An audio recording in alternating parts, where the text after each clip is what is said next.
I have no interest in politics or politicians. I'm just a bystander like all of you, seeing in horror how most of the politicians are ending up ruining this country, this state, this city. Cry tears of blood every day that, what a beautiful city and what have we led it to.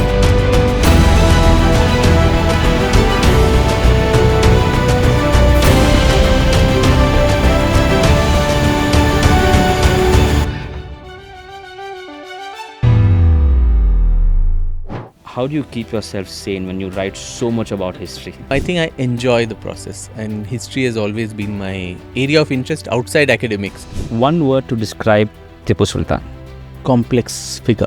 Also, I think your effigy was burnt. I was 26, 27 years old. And in that lecture, I was actually reading out Tipu's own letters. So some of those letters I was reading out, quoting them verbatim. He's telling one person that I have converted 4 lakh kafirs or infidels in Calicut, go and kill this and burn that temple down and all of this. And while that was being done, suddenly, a section of the audience broke out in protest. How easy or difficult is the process of getting yourself with the archives? Well, when it comes to India, I think everything is made possible to ensure that the researcher's life is not easy.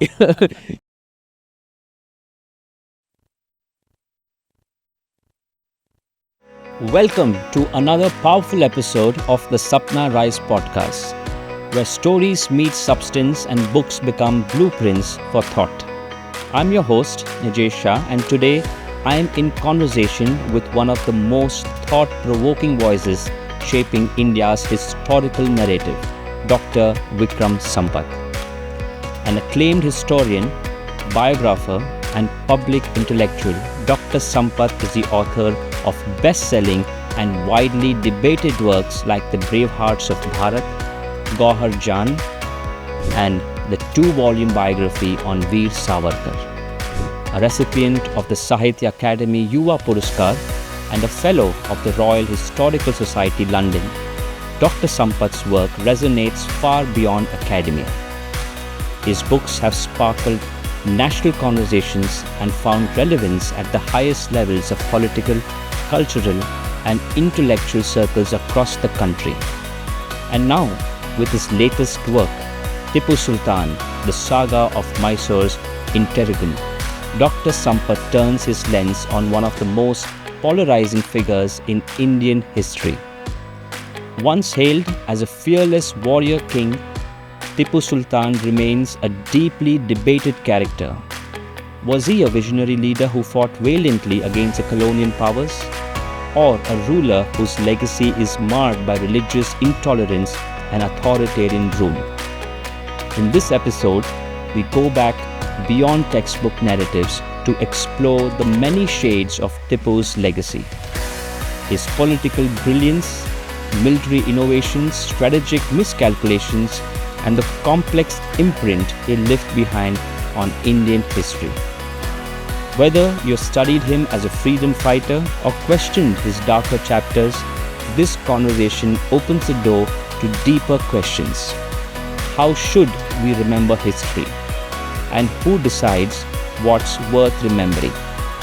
So whether you're a history buff, a student, or someone who simply loves a good story with grit and debate, this episode is for you. So ladies and gentlemen, with the man himself, Dr. Vikram Sampath, let's dive in. So it's been an honor, a pleasure to have you. I've been an avid reader and I've also been an avid bookseller. So between reading and selling books, I've met a lot of authors. And seldom has it happened that an author has struck a chord in the way they have written. And it has happened with me when I've gone through and read some of your works. So I would really like to compliment you, your writing. It's been an absolute pleasure for the last few days studying you and your works. Thank you, Mr. Nijesh. Such a pleasure to be here. Always a pleasure to be with anything associated with Sapna books. And I think the kind of heart and soul that you put into the whole dry business of selling books, I think that's what sets you apart in the whole country. Well, that's very kind of you. I would like to start off For the first time, I was mentioning you off camera that I've got a pen and a paper because there's so much of research that you have done in your books. You've been a PhD holder, Sahitya Academy, Yuva Puraskar winner, historian, a man with many hats. You've got 10 books to your credit, right? You started off with the splendors of Royal Mysore in 2008. You've spoken about how the Vadiyars, the impact of Vadiyars in Karnataka's growth history, and also the impact of Mysore for developing India in your book in 2008. You then wrote about Gauhar Jan, the gramophone queen, or the girl, the singer, the dancer from Kolkata in 2010. Then you've gone about it writing in 12 and 19, Voice of Veena, and then you wrote your much acclaimed Savarkar, the volume 1 and 2 in 2019 and 21. Savarkar, again, we hope to touch base upon a little bit about Savarkar in this conversation, but a man who is not much known, a freedom fighter himself, much different from the Mahatma Gandhi that we all know of today. Then you've gone about writing Women Off the Records in 21, Indian classical music in 2022, and then in 22, The Brave Hearts of Bharat. In 24, the very acclaimed Waiting for Shiva. And in 24 October, you've brought this very interesting, fat book.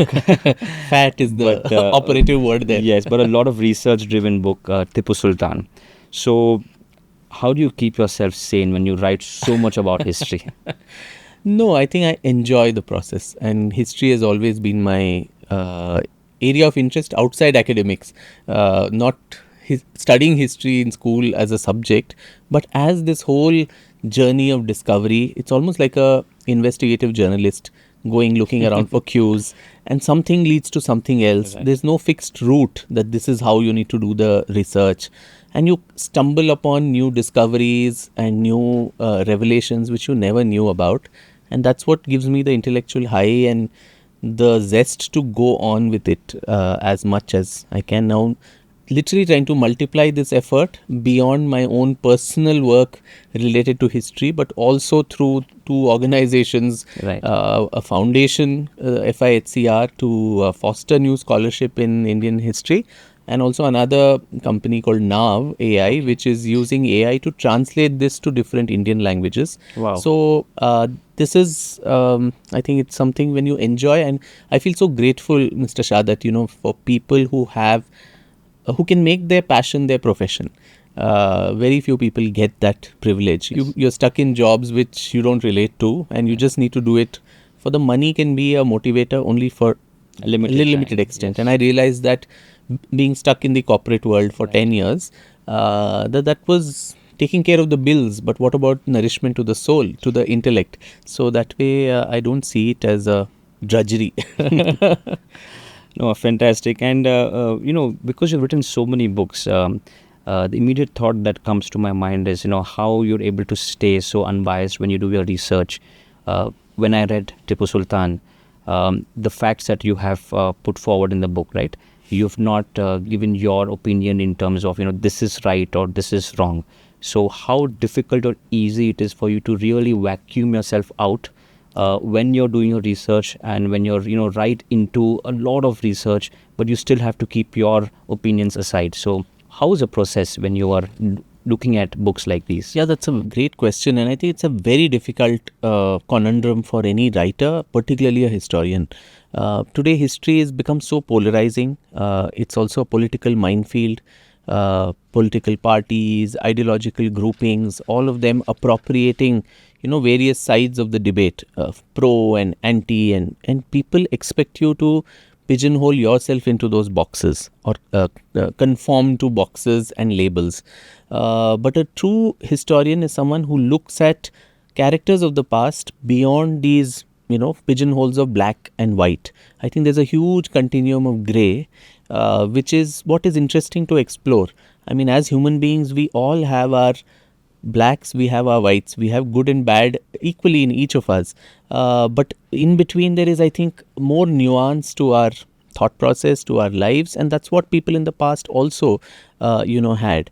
It's one thing to, we all come with biases, let us be clear there, that all of us have our preconceived ideas or biases, but the whole moral obligation, particularly that is put on a historian's shoulder, is when he or she commits that to print or to paper, you need to almost detach yourself from the entire process of being so involved or emotionally connected to the character.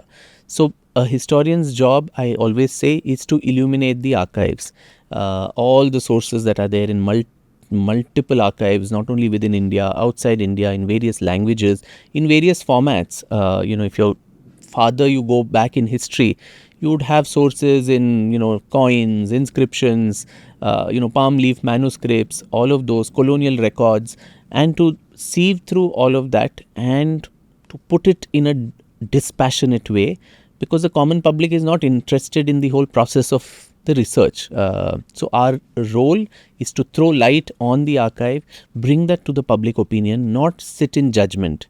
I think it's so unfair to judge characters of the past by yardsticks and definitions of today. We need to present all sides of the picture, and don't infantilize your readers. I think they know well enough to make up their mind. But I keep saying, whether you like or hate somebody because of preconceived ideas, let your love or hatred for them be informed.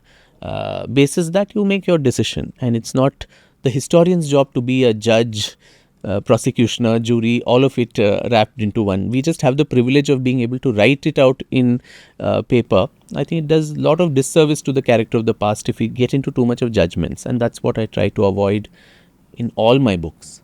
So a follow-up question to, you spoke about archives, how important historians really need to dive into the multiple avenues of getting information from archives to meeting people. How easy is this process, or how difficult is this process? Specifically, if you can throw some light on the archives part. I mean, India has museums, they have palaces, they have a lot of other institutions where archives are kept and probably not really disclosed or shown. So how easy or difficult is the process of getting yourself with the archives? Well, when it comes to India, I think everything is made possible to ensure that the researcher's life is not easy. You have to go through so much of bureaucratic red tape, even today. And we speak of Digital India and all of this. The National Archives of India, which is the largest repository of material, right, from colonial and, even before that, to get access there is so difficult for a layperson. You have to go through multiple hoops of permissions and all of that. They have an online portal now called Abhilekh Patal, where you get some of this which is digitized. But just comparing it with how it is outside, a lot of my research, since I deal with early modern and modern India more, so a lot of the archives are in London, and the British library there, the India office library office there, which is the repository of, I think, the maximum amount of material about 16th, 17th, 18th century and thereafter of India, both of the East India Company and the British Raj. So meticulously documented and so easily accessible for a scholar. You can, even you're not a British national, you can register from where you are so that you don't waste time when you go there. In few minutes they give you a card to access it. You can take your camera or phone along and take photographs of all the pictures, unless it's a very brittle, manuscript or something. And it's the case across Western Europe and things in the US, or it's only more relevant in Britain and London? Yeah, I think US archives too, some I have accessed, which make life a lot more simpler. Right. Many of those are housed with universities and so on. And so those also quite easy to access. India particularly, it makes things very difficult. They are very scattered. Most of them don't even catalog stuff. And it getting access is almost like, you'd rather allow termites to eat your documents but not make them accessible to a researcher, which is very sad. So while you do all your research and you get access to your archives, and when you get to the process of writing a book, and then the book is written, and then it's come out as a production, and we have the book in hand, and then when you talk about your work, do you often get judged in terms of you are towards a certain angle? Because there was an interview which I heard of yours where you've spoken about a particular incident where you spoke about I think Tipu Sultan, and then there were a group of people who didn't like it. They threw paper rockets at you. So how does this? Does it really? Also, I think your effigy was burnt. Yes. So can you throw some light of what happened? What was the incident? Well, it wasn't too far from where we are sitting. It was here at Dumlur, the Bangalore International Centre's old office, a small little auditorium that they had.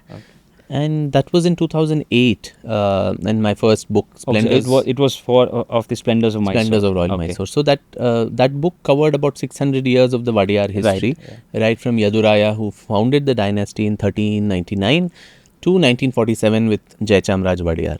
And in these 600 years, you had these 40 years of an interregnum or an intermission where Hyder Ali and Tipu Sultan usurped the throne from the Vadiyars.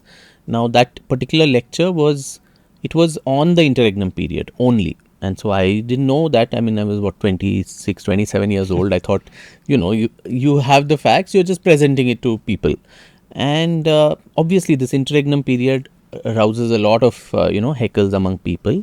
People are very sensitive either side, for and against. And in that lecture, I was actually reading out Tipu's own letters. Tipu was an extremely erudite man. He was very well read. His library had the widest range of books on all kinds of topics in various languages, largely Persian. And he used to write and document everything of his life, including his dreams, what all dreams he saw every night. The next morning, he dreamt very vividly. And he used to also maintain a record, a dream register. Oh, wow. Yes. And he used to also, write these letters to his commanders, big control freak who would ensure that every step of who does what is choreographed, and he's also giving them updates of what he has done. So while normally a historian would say, 18th century ruler, we don't have sources, here there's a plethora of sources and coming straight from the horse's mouth. Your protagonist is talking these things. So some of those letters I was reading out, quoting them verbatim. He's telling one person that I have converted 4 lakh kafirs or infidels in Calicut, go and kill this and burn that temple down and all of this. And while that was being done, suddenly, a section of the audience broke out in protest, and they started, as you said, hurling paper rockets at the podium and shouted the lecture down. The organizers got scared. They took me away to the green room. But my father was sitting in the audience, and that's why these days he doesn't attend any of my events, I guess. So someone went to him and thrust a letter in his pamphlet or something, some Tipu fan club or something like that this person was from. He said, you have only one son, and if you want him to live long, please ask him to mind what he says and writes. And so obviously that night at home with my parents, they got really what is happening. And this was my first book, and we were unsure. And you were pretty young at that age. Yeah, and we're not sure that, what landmines to expect in this journey. And 2-3 weeks later, my bad luck, very, close on the heels of this bad experience, there was a article series that I was writing for the Deccan Herald on the Diwans of Mysore. And the first and the last article came and ended with what I wrote that because it didn't go beyond because of the trouble it caused. It started with obviously Diwan Purnaya, who was close confidant of Hyder. He was Tipu's confidant, and then turned traitor, and then became the Diwan of the Vadiyars after they were restored. Very, very difficult character to judge. So about him, there were some things where Tipu also came into the article, and that again created a furor. Protesters gathered at the Deccan Herald office in MG Road, and the editor was, and I was working then in my day job, which I had those days in Citibank and then Hewlett Packard, and this editor called me saying, some protesters have come and they want you to seek an apology for what you have written. I said, no, over my dead body, because whatever I have written is based on facts, and I can show them the sources. They were not happy. The editor actually told them, you can write twice the size which we gave Vikram. We'll give you the size to write a counter article. but they were not the kinds who were into writing and reading, obviously. So they created a huge ruckus. They burnt that effigy of mine, all of that. Of course, the editor sent me that burning. It was a very badly made effigy, by the way. So they sent me that, and I made it my Orkut profile. DP. Yeah, DP for a very long time. But then that created a lot of commotion at home, and I can imagine the kind of stress I've put my parents through, family and parents too, because we are normal middle class people who are just trying to make our livelihood comfortable. To get into all this politics and protests is not something we had signed up for. And so my mother, who used to keep very poor health, she extracted a promise from me that in future you're never going to talk or write about Tipu Sultan. And I kept the promise to her but till the time she was alive. She passed away in 2018, and this story was in my head all through. I really knew, even while the first book was being written, that one needs to zoom in to this 40 years, because that was the period which probably made and unmade India. The amount of commotion, crisis, chaos that whole of India faced. And immediately after Tipu Sultan, I mean, barely a few years later, you had the Maratha War, where the Marathas also lost. And then it was the slavery of India to British colonial rule began. So this period was so important, and I wanted to go there. In that book, it was just a small section of a 600-year journey. So, but what to do when your mother tells you have to listen? But after that, I thought, now that the promise I made to the person, if she is only not there, then the promise is also not valid. So I can break the promise. But so that's why there was so much in my head already for these 16, 17 years that's why this book turned out to be this fat and intimidating. Since October 24, there's no... Yeah, touch wood, I think.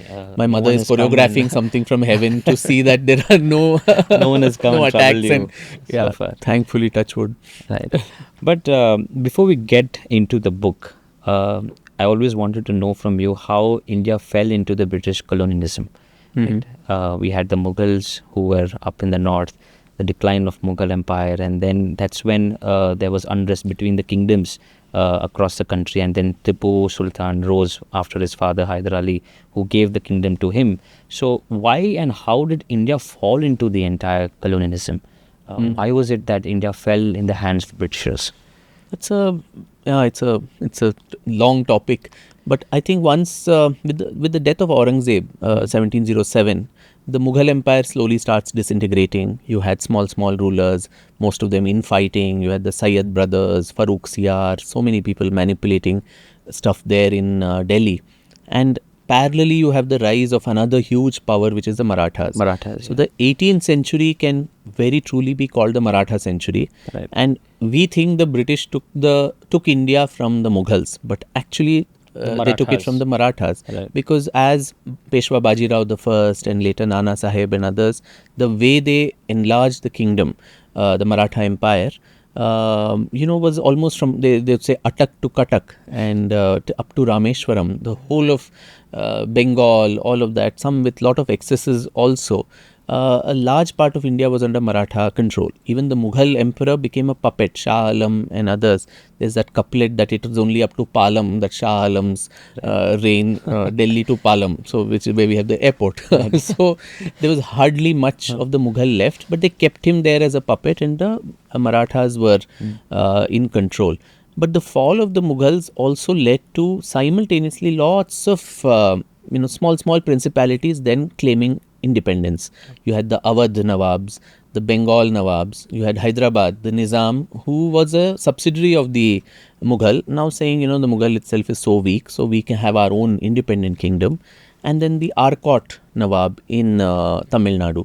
So all these people fighting there, and since it was a sudden event, there were numerous claimants to the thrones there. So wars of succession, two people fighting. In this book also you have the Hyderabad and Arcot, so many claimants to the throne, and everyone fighting with each other, saying, I want the throne. There's no morals, no scruples, nothing, no principles or ideology. The Britishers' divide and rule policy was... No, and the British and the French, we forget the French, they took sides on opposite Tipu sides. Sultan took French support. Yeah. So even, Hyderabad, you had Nasir Jung and Nizam Ali and Muzaffar Jung and so many people. One faction would be supported by the British, the other by the French. That led to the Carnatic Wars, which went on for a long time. You had also in Arcot, Chanda Sahib and finally Muhammad Ali, who established the Walaja dynasty there. So there also British on one side, French on the other side. I think Indian powers kept thinking that just as we are fighting among ourselves, these European powers are also yet another player in the chess board. They did not foresee that these are deeper elements. They had deeper designs, more sinister designs of actually colonizing you and taking over, the kingdom. And the Wadiyar becomes weak, and then you have Hyder Ali rise to power. The Marathas they go under eclipse with the third battle of Panipat, which they lose in 1761 with Abdali. But after that, for a short period, they again bounce back with Peshwa Madhav Rao. Now, Peshwa Madhav Rao, if he had lived long enough, I think the history of India would be very different. He died at 27 or 28 due to tuberculosis. And so after that, you see the Maratha Empire also collapse. His younger brother Narayan. Quite a powerful empire. Yeah, his brother Narayan Rao, he is murdered by his own paternal uncle Raghunath Rao or Raghoba. He's literally running in the ramparts of the palace, screaming for help, and the Peshwa actually being murdered in broad daylight at the behest of his own uncle. So all of this happening. So once the Marathas also get weakened, Tipu and Mysore are one of the last bastions against British designs. But he was also taking French help. Right. So if he had won by any stretch of imagination, maybe India would have been under French rule. At least Mysore and Karnataka would have been in French rule, and we would be having this conversation in French instead of English, which is a possibility. But yeah, none of the Indian powers understood what the European designs were. Right. Tipu also sending emissaries to French Emperor Louis XVI and so on, not realizing that he was as bad as the British Empire. It's just. But I think for Tipu, it was more so of spreading Islam in the country, making him the ruler of the entire country. So I think that we'll get to in terms of whether Tipu was a warrior or a freedom fighter versus was he a tyrant. We'll get to that. Yeah. But very interesting, you spoke of how India got into the British colonialism, and this is probably because of the infidelity of the kingdoms in operation in India, and plus Indians trying to take help from foreign powers, and they just entered the entire country. Speaking of the book now, which I'm really wanting to get started, the Britishers celebrated Tipu Sultan's death with a declaration of public holiday, right? So, and Tipu Sultan famously said that it's better to live like a tiger than 1,000 years as a sheep. One doesn't know whether it's truly attributed to him. These are part of those myth-making. Okay. But before we begin the book, if you could summarize and let us know on the impact of Tipu Sultan, because on one side, when he dies, British celebrates like there's no tomorrow and declaring holiday. So the impact of Tipu Sultan on the Britishers after the third or the fourth Anglo-Mysore War. No, declaring holiday is one thing, but they memorialized the fall of Srirangapatna in so many ways. You have all these paintings that were done by Porter, by several people in London. Imagine these people never even came to India, let alone to Karnataka. But sitting in London and interviewing some of these East India Company officials who were part of the Mysore campaign, they painted pictures of how the Ranganatha Swami temple would look, how the fort would look, how the storming of the fort on the 4th of May happened. And these exhibitions were held for several years there to packed houses in London. Slowly, there was a lot of mystique around this Hyder and Tipu in London, saying who are these people who are causing this kind of threat to our rule. And there was people who would fight here, go back, carry tales again of barbarism, of bravery, whatever it was. It rankled, I think, a lot of curiosity among British civil society to know about Mysore and its rulers. And there were plays also that got commissioned soon about the Mysore fall. So they were memorializing it in art. And obviously they had reason to celebrate because it took the British 40 years and 4 wars to capture Mysore. Because right from 1767 69, when the first Anglo-Mysore war was fought, and the last one, the British kept trying to capture the place, but it was not possible, and credit to that goes to the father and son. But there too some nuance needed, that the first 2 wars, the first and the second Anglo-Mysore war, were fought under Hyder Ali's leadership. Right. And in both of those, Hyder was a lot more astute strategist than his son was.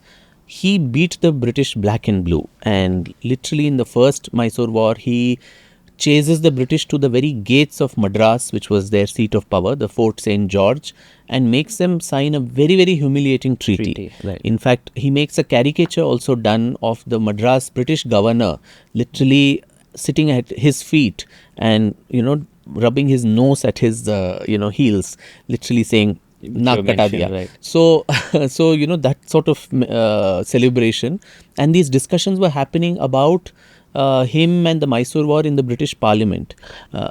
People were raising questions. The East India Company was a traded company, a public traded company. Their stock shares were falling. The board of directors were alarmed, saying, "What the hell is happening here?" The second war also, 1780 to 84, the first part of that war is led by Hyder. There too, both son and father and son, they managed to defeat them wholly and squarely. There's the Battle of Polilur, Right. where even now, if you go to the Darya Daulat in Srirangpatna, on the walls you have murals of the Battle of Polilur, where this Colonel Bailey, who was defeated, he's shown like this very effeminate guy sitting in a palanquin and chewing his thumb, whereas Tipu and Hyder are these macho men who are going on their elephant and all of this. So even propaganda art worked both ways. They were also doing propaganda art. Even when these people won, they also memorialized it and celebrated it. So it's not something only they did, the British did. So that also, these people defeat Bailey because of the Mysore rockets that Mysore was famous for, which we can talk about. Yes. But also several other people, Hector Munro, who was one of the leading lights of the Battle of Buxar, Battle of Plassey. He had defeated Shah Alam, the Nawab of Awadh, the Nawab of Bengal. But in Mysore, in the Mysore wars, he literally has to throw all his ammunitions into a well in Kanchipuram and run to Madras to save his life. And in the middle of the second Mysore war, Hyder dies in the war camp, and Tipu takes on, but he brings the war to a fantastic conclusion. You had the siege of Mangalore, Right. where Campbell, who was sieged there almost for several months, 1 year or something, where they are reduced to such beggary. They literally have to eat rodents and keep alive. Diseases and epidemics start, going for the British, who are holed up inside the Mangalore fort. And finally they surrender. So 1784, that war ends with the Treaty of Mangalore, which is probably the last document where an Indian power had an upper hand against any European power. So to credit to father and son for bringing Mysore to that level of military strength and diplomacy. But once the father leaves the stage, the third and fourth Mysore war, which Tipu had to fight independently, both of it he loses so badly. In the third war, you had Lord Charles Cornwallis, who was the Governor General, who comes and encircles Srirangapatna, and half of his kingdom is given away. It's a large alliance that is formed between the Marathas, the Nizam, and the British, a tripartite alliance. Half his kingdom is gone. He has to give 3.5 crores as war indemnity, Right. which was much more than the budget of the state at that time. Now you can't even get an apartment small in plot Bangalore for that money. But to raise that money, he had to give away 2 of his sons, Abdul Khalik and Muizuddin, as hostages to Cornwallis. Still, he paid that. And in the last war, which was on 4th of May 1799 in Srirangapatna, they completely encircle, that is Richard Wellesley, the next Governor General. He ensures that Cornwallis gave Tipu another lease of life, which Wellesley did not want to. And so he ensures that he is killed in that war. So when we say that, the British demonized Tipu that is often said. There could be an element of truth there, but actually he never won any war against them when he fought independently. He was a brave, valiant soldier, very, very, brave in his outlook and the military acumen, but not a patch on his father. His father actually won wars, whereas he, when it came to the British, he lost all the wars. He had very few instances of success against the Marathas. Then, of course, perennial problem in Coorg, Kodagu and Malabar, North Kerala. There, of course, through brute force, barbarism and all of that, both of them managed to crush it. But when it came to even kingdoms like Travancore, Tipu actually loses the battle repeatedly. So one needs to assess it in a larger context, saying why would they demonize someone whom they've defeated? It was Hyder who gave them such nightmares. They would have probably demonized him more. But they actually, all British chroniclers, when you see Mark Wilkes or you see, Bowring, the commissioner of Mysore, Bowring Hospital and all, Mark Cubbon, after whom we have Cubbon Park, all these people, when they write, they have written very glowing accounts of Hyder. They say, though he was cruel, he was a very bigoted man, but when it came to religious policy, when it came to tolerance, he just did not mind. He just wanted power. These other details did not come into his mindset. I think with Tipu, that became another layer of his cruelty based on religious identity. But there are instances where he speaks about religious tolerance. He will get to that, but a bit about Hyder and Tipu again. Largely that you're speaking of.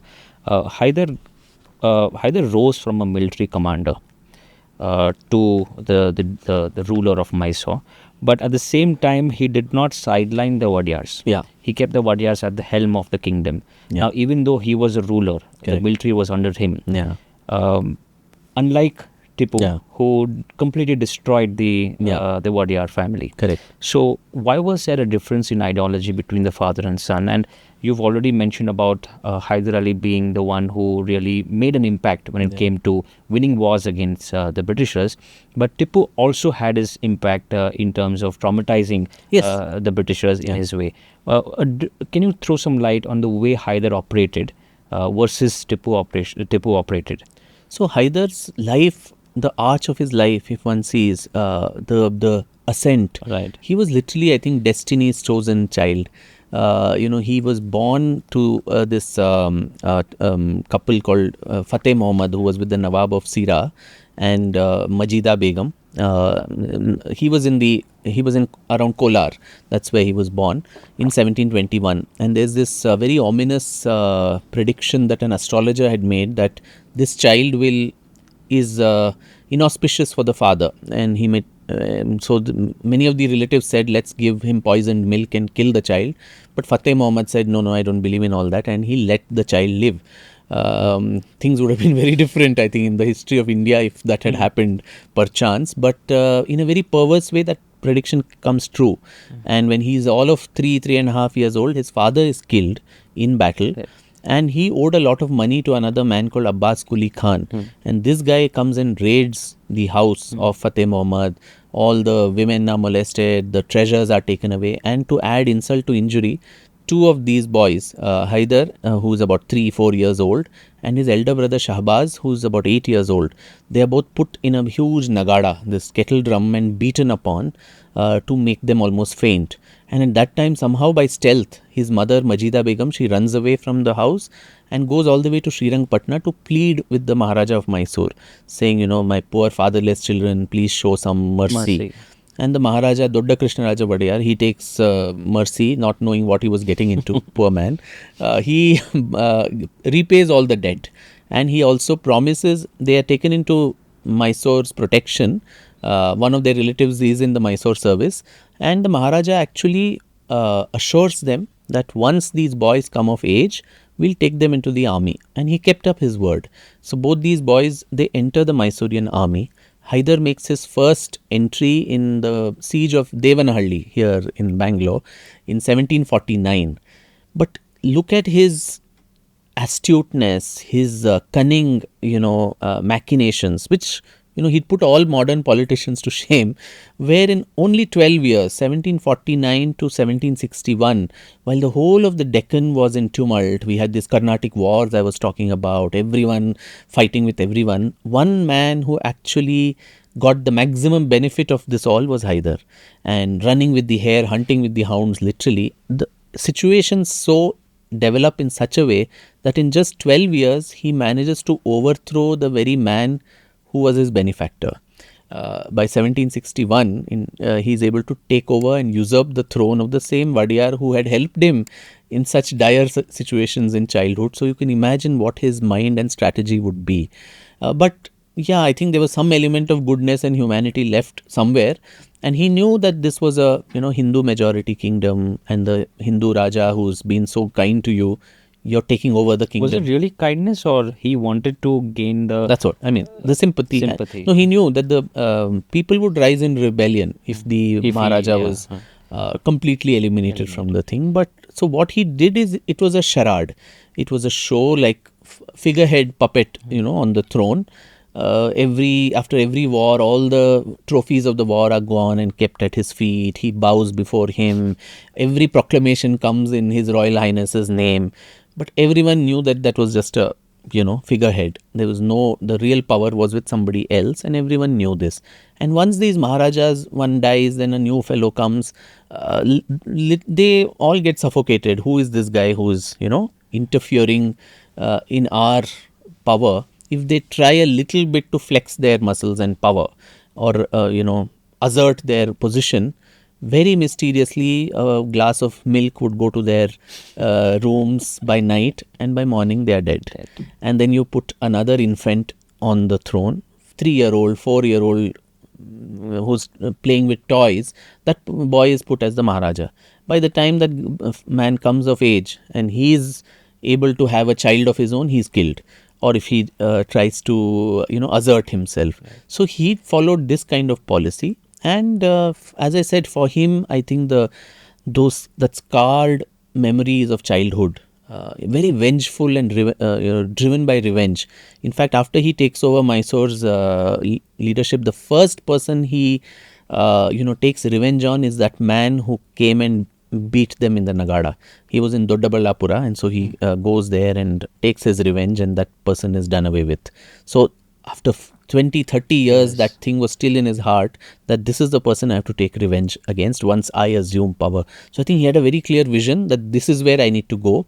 The ends is all mattered, the means did not matter. So as long as he had that power, it really did not matter to him what people prayed, which religion. He himself was not a very devout Muslim himself, and he did everything which maybe Islam forbade, including drinking. He was hugely given to intoxication, and a very, very sensually driven man. He had a huge harem, almost 4,000, 5,000 concubines all over Karnataka, every place, and very people's fundamental rights. Everyone operated under fear. More than 4 people could not gather in a crowd. There would be spies all the time, listening to what people are talking. If anyone is found to be conspiring against him, they are done away with. And worse, they used to send these dolu, the ladies who would go, Koravanjis, who would go with soothsayers to various villages. They would be sent to also spy inside houses to see if there are any young pretty girls. And if there was someone like that, they would bring the message to him, and the next day the army would go and pick those girls, and they would be found in his harem. So like that, he was a very different kind of person, very coarse, very much given to abusive language that he used to use with others, and even physical appearance. He, after taking on the kingdom of Mysore, something came on him. He shaves off his entire face, even eyebrows, eyelashes, hair, beard, everything. So he's and he's quite fair. So you can imagine how he would have looked, like a very ghoulish person, only eyes popping out. So that is the image we get of Hyder. And coming from such a difficult childhood, he never got the opportunity to read and write. He was illiterate all his life. His son. Aha. So the only literary achievement of his life was to learn to write the first alphabet of his name, which was her. Beyond that, he didn't know. But he spoke many languages: Hindustani, then Marathi, Kannada, Tamil, Telugu, all these languages. A little bit of French, because the French were there in the court, but no Persian, no Arabic. Not that way, radically Islamized yet.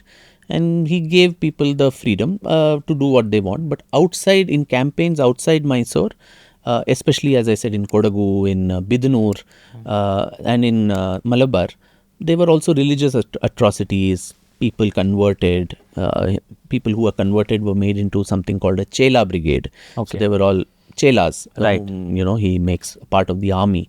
So that was there. But sum total, this is the kind of picture that emerges of Hyder. But interestingly, for a man who was so otherwise violent and a terror for the British, he himself was very scared of his wife. So it is said that his wife, this lady called Fatima or Fakhrun Nisa, Okay. so she had a very caustic tongue, and so he would go with lot of fear and trepidation to her chambers, Okay. and when she would give him a whiplash with her tongue, scold him and this, that. So quickly he would come running away. And then he had all his male friends whom they would sit and drink and, crack all kinds of dirty jokes. And so he would tell these people that the British sword is more easier to face than my wife's tongue. So, so this lady seems to have been a very powerful woman. She controlled not only the husband but also the son. Okay. She decides whom he was to marry. Hyder had a choice of someone, but she overrules it, and she suggests someone else. Of course, Tipu later marries both. So, but but then I think she was a very powerful and impactful lady who also interfered in the day-to-day administration. Even after her husband's death, she would take part in many of these things, including Hyder's mother, the Majida Begum, whom I mentioned. When he was on the verge of getting defeated in a battle and so on, she comes to the battlefield in a palanquin and she says, I've come to pray for you and bless you. And then the fortunes change the next day and so on. So I think the women of the family also, they were quite something to reckon with.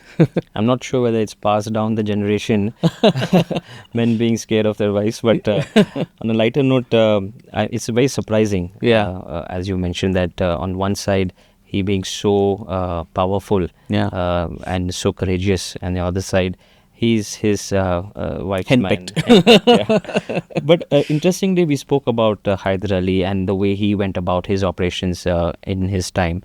How different was it with Tipu Sultan?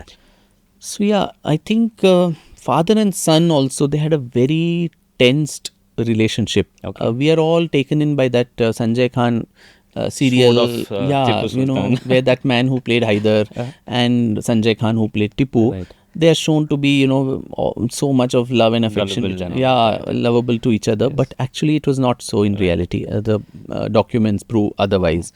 So Hyder, since he had no education, he always wanted his children, the two boys he had, Tipu and Karim, another younger son, he wanted them to have good education. So, but he didn't know whom to put them under. So he just puts them under some Maulvi or someone. And 2 years after that, he just has a surprise examination saying, let me see what you have learnt. And he is aghast to hear the kind of things the child is talking about. And he gets into a rage. He was given to a lot of fit of rage. And he tells the son, the Maulvi, that, if this is the kind of teaching you are going to give my son, he is going to become a rabid Maulvi and a bigot and not a ruler. And so he dismisses him and then puts this guy under military training. And repeatedly, because Hyder, as I said, to make the Hindus of Mysore safe and protected, he had banned slaughter of cows and bulls and oxen and all of this. And Tipu, as a young boy, would go and hunt those very animals and kill them. And so for that, he would be put by his father into solitary confinement for a week, Nobody should interact with him. He's literally put in imprisonment for 6 weeks. A lot of punishments, corporal punishments, I think very high. So a lot of daddy wounds for this man. So, and later also when he's 21 years old, Tipu, in the middle of a war with the Marathas near Melkote, there's this place called Moti Talab. There's a war, Battle of Chinkurli. So there, in the middle of the battle, Tipu does something or says something which he gets annoyed with. He just grabs a cane from somebody's hand and thrashes him black and blue in front of everybody. And so for a 21-year-old boy to actually, man, not boy, to be beaten in front of others by your father, you can imagine what that does to you. He is also throws his tantrum. He dashes his turban and his sword on the ground and says, to hell with you and this battle. I'm not going to fight anymore, and he goes away. And later, after his death, the British actually discover a very curious document in Tipu's bedchamber, which is an agreement he had signed for his father. There are about 8 articles in that which says, I will not lie, I will not steal. If I lie, then I can be given so many whiplashes. If I'm found stealing something, this can be done to me. If I am conspiring against the Sarkar, I can be hanged. All of these, one list of treaty with his own father, which showed that the father suspected that he could do all this, or he had already attempted to do some of these. Otherwise, why would you actually put those? And then I'm signing this in my full senses, hosho havas mein, I'm signing this, and there is a sign and royal seal. So it was a very tenuous, I think, relationship between the father and son.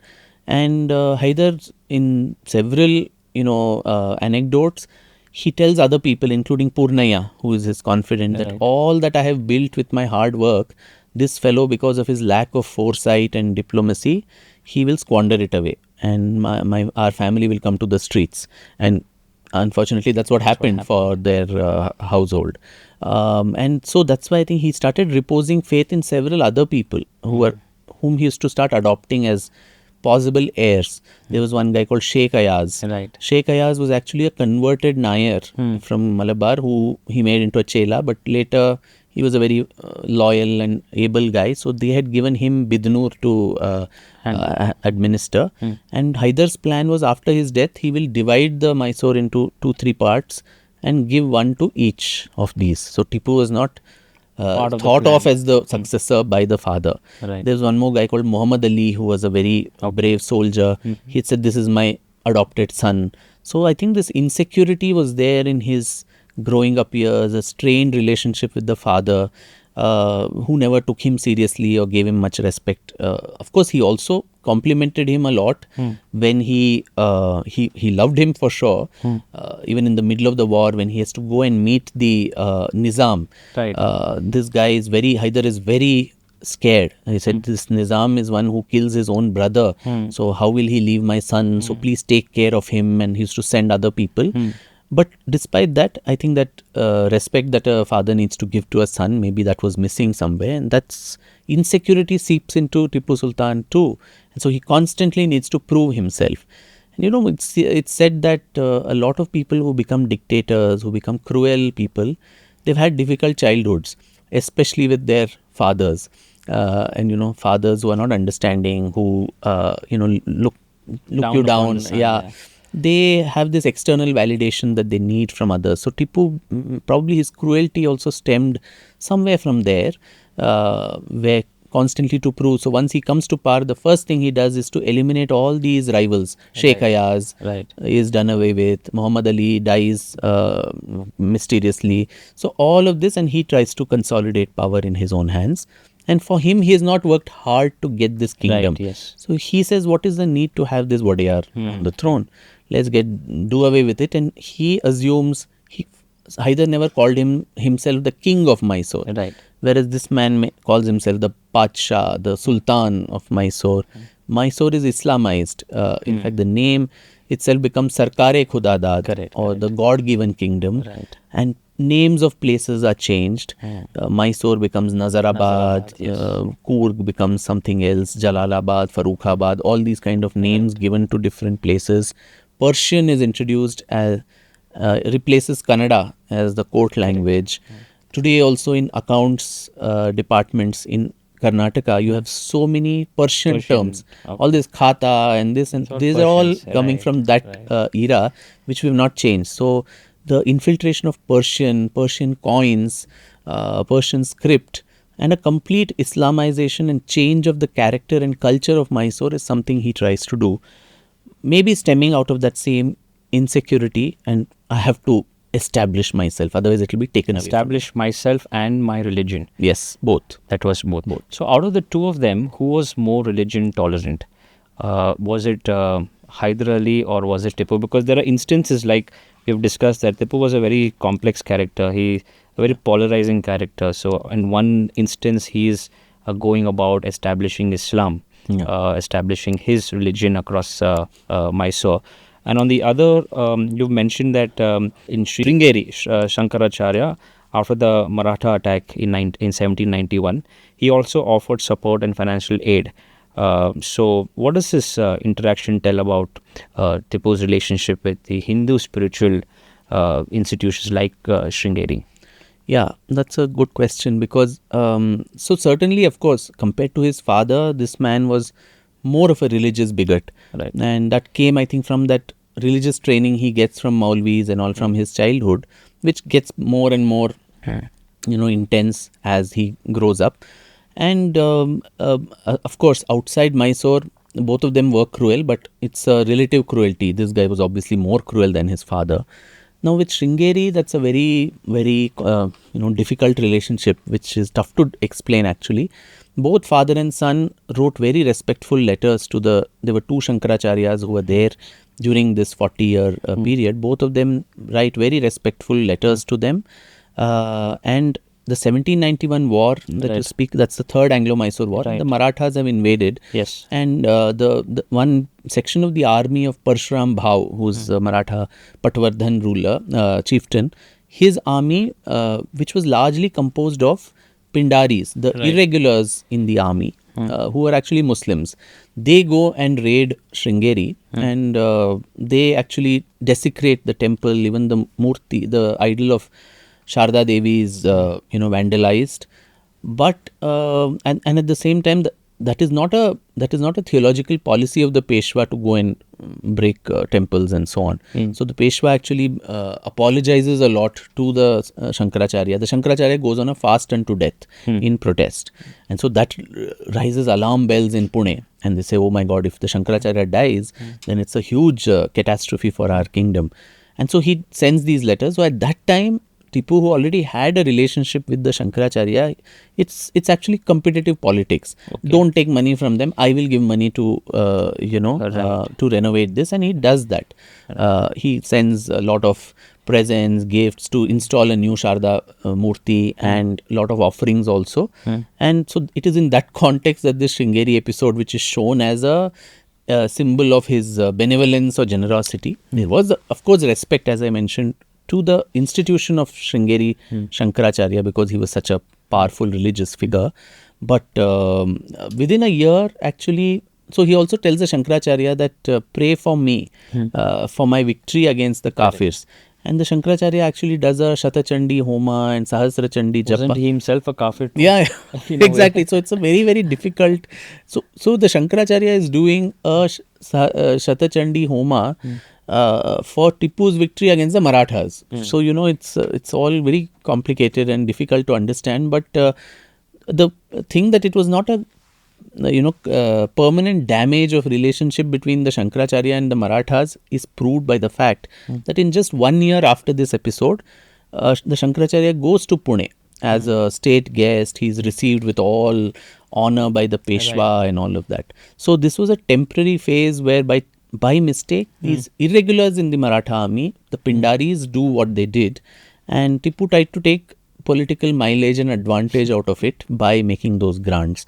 So there's several other grants too. Even this Nanjangud, what they say, there is this Hakim Nanjunda. Right. That was actually Hyder who, one of his favorite elephants falls sick. Right. And someone says, oh, Nanjangud, Sri Kanteshwara is a great, healer. Right. So they put some tirtha on the elephant and the elephant becomes okay. And so that's why Hakim Nanjunda, he gives us Patika linga to the temple, which is there even now. So a lot of it was Hyder's pass off grants, which people pass off as Tipu's grants. Tipu was also deeply, superstitious. It is a very, very complicated, mindset. Difficult on the one hand, he doesn't like kafirs. All his letters, he says, I want to kill the kafirs. I want to, get rid of them. But when it comes to saving his life, he doesn't mind getting either Muslim, support or even Hindu worship. So there, I don't know how that works both ways. So many pujas and this and that, and you know how the astrologers, pandits, they'll say this dosha, that dosha, do this puja, that puja. He would get all of that also done. So many of these grants, in fact, in one of the chapters, I've listed all the so-called grants he made. Most of these were personal in nature. That out of this fear that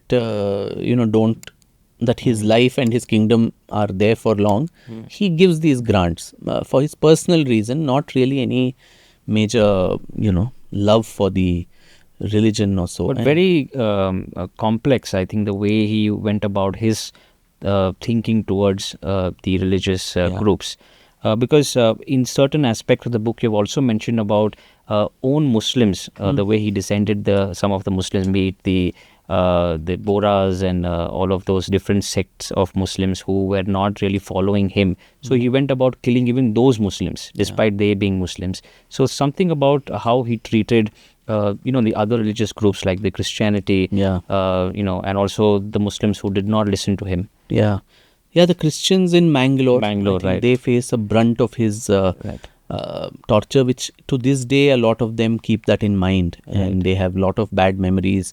On Ash Wednesday, which is a sacred period for them, 60,000, 80,000 of them dragged all the way from Mangalore, on some tied to the legs of elephants, and brought to Srirangpatna, 300 kilometers.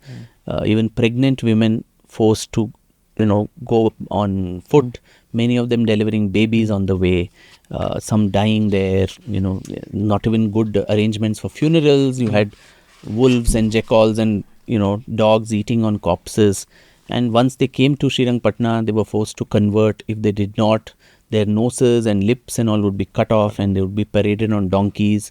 So a lot of tortures that way too. Almost 27 churches destroyed in Mangalore, including the Milagres Church, which is a famous one, which was rebuilt later. So the Archdiocese of Mangalore, they have a lot of records about this. Several manuscripts of the time. There's one in Kannada called the Barkur manuscript, which has details of all these tortures that the Kannada Christians faced. Similarly, you had the Mandya Mayangars in Mysore. Their fault was, the foolishness of this persecution is there were two. So once the Vadiyar family is dispossessed by Tipu, the oldest queen of the dynasty, Maharani Lakshmi Ammanni, who was a very brave and sagacious lady. We have a college also in her name here in Malleshwaram. Yes. So she kind of starts parlays and messages with the British, and she's in house arrest, and all that she had time for a day was to go to the Venkatramana temple. She was a great devotee, and only once you could go, and that too in strict surveillance. There were people keeping close watch on what she was doing. Now, she would hide these letters in the middle of the puja thali and then take it to the temple, and then the pujari would quietly receive these letters, which were her letters to the British in Madras. And two of her emissaries, known as the Mysore Pradhans, Tirumal Rao and Narayan Rao, they would take these messages and go all the way to Madras, other Peshwas, other people, trying to get support for the Vadiyars against Tipu. Now, these people obviously got to know that this lady was doing all this. They couldn't harm her being a woman. So they tried to harm these two people, but they are too smart for them. Both Hyder and Tipu, they escape. They're imprisoned, but they break the jail also and run away and all this. Now, they belong to the Mandya Mayangar community. Now, because you could not do anything to these two people who belong to that, the brunt of that is borne by the entire community. 700 men, women and children who had no role in this espionage or whatever Lakshmi Ammanni was doing. They were totally divorced from politics. They are called for a feast on the eve of Diwali, Naraka Chaturdashi. I think they don't celebrate that also. Yes. And while they're eating, elephants are sent and they are all trampled to death. And to this day, as you said, that community doesn't celebrate Diwali. After 250 years, this was 1785 that this happens. Same with the Christians, and you have the Kodavas also. On 12th of December, they to this day call it a Martyrs' Day, because again he calls all these people for negotiations, and in this place called Devati Param, and so it's a meadow, and when they all come unarmed, they're all slaughtered, and some really ghastly details of how many were killed. To one of his commanders called Zainul Abidin Shustri, he writes that not only the living prisoners but even the dead Kurgis should be converted. So even dead bodies, circumcised and converted to his faith. So you can imagine the amount of brutality and bigotry that could have been, that even corpses are not left alone. And similarly with the Nayars and the Theyas in Malabar. So the warrior classes, the Kodavas, the Nayars, they hated Mysore imperialism, and so they fought back all the time. And Nayars and Kodavas, 5 rupees for one head of a Nayar man, and 3 rupees if you get a woman to your harem. These kind of incident that one head was very good looking, and then he stopped doing it. Then that was Hyder in Hyder, and so Kodavas being fair and good looking, he said, okay, let's stop this. Otherwise, already some 500 heads had been chopped and put in his presence. And 4 lakh, as Tipu himself says, 4 lakh infidels or kafirs converted in just Calicut. And so many numerous, I have a whole chapter on the list of temples in Kerala which were broken, even churches that were broken in the Malabar region. And all this is documented. And you can, correlate these facts from Tipu's own letters, what the other sources are talking about, including, the missionaries, Jesuit missionaries and others, and the accounts of some of the victim families and survivors who have documented it. Even the British prisoners of war in the dungeons of Srirangpatna, they write about the tortures they faced. So it cannot be just dismissed. He was barbaric in his way. Yes. And I think the title of your book earlier was Mysore's, I think the Triumph of Mysore, if I'm not wrong. Was that the case? No. And then you changed it to... No, I never would. I would not want to call him the tiger or the tyrant, because I'd never thought of that as... It's as simple as Tipu Sultan. So you put that, you as in the readers can put a prefix of tyrant or tiger to him. That's not my work. Same with Savarkar. I have not called him Veer or Mafi Veer or any of that.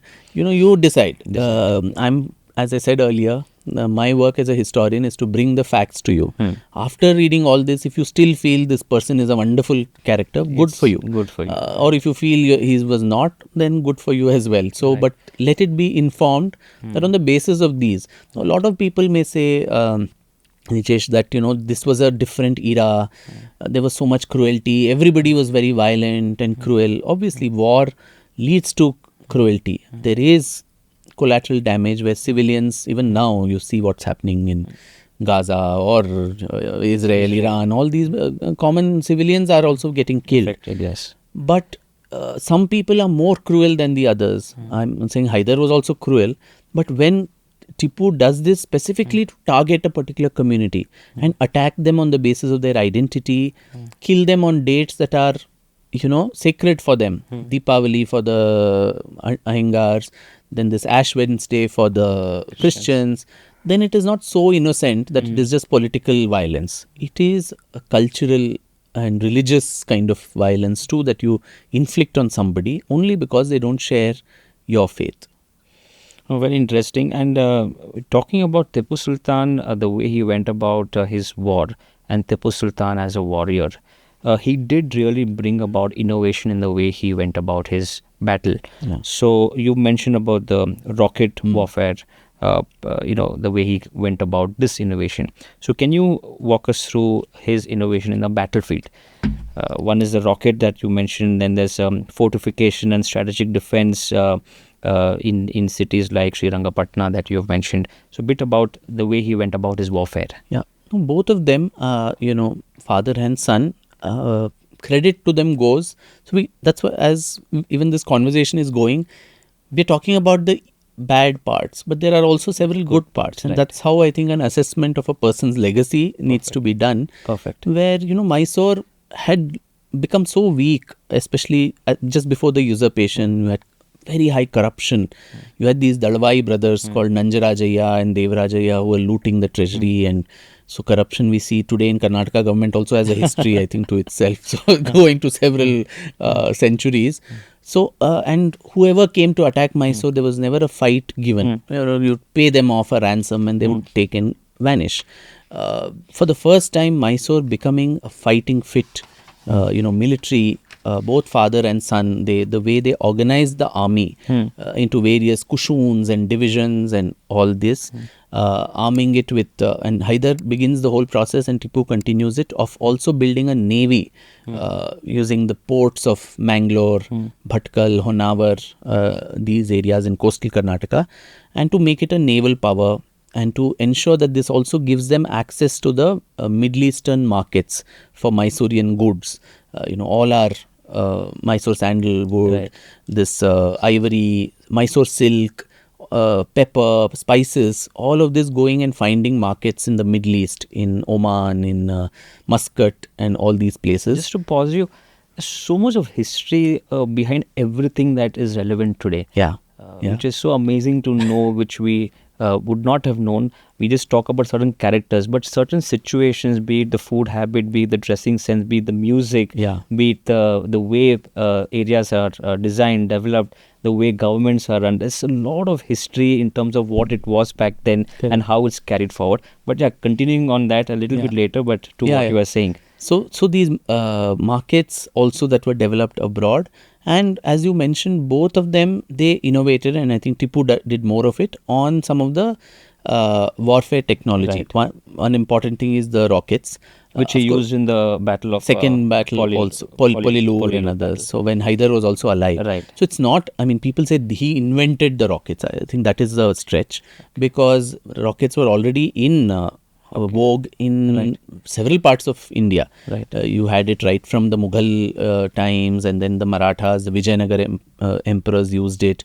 It was called also Agni Bana, the arrow of fire. Right. And even when Bajirao invaded Srirangapatna during the Wadiyar time, he says it's not Srirangapatna, it's Pirangi Patna. So, Pirangis are the Kannada word for the rockets. But what the father and son did is they innovated on this.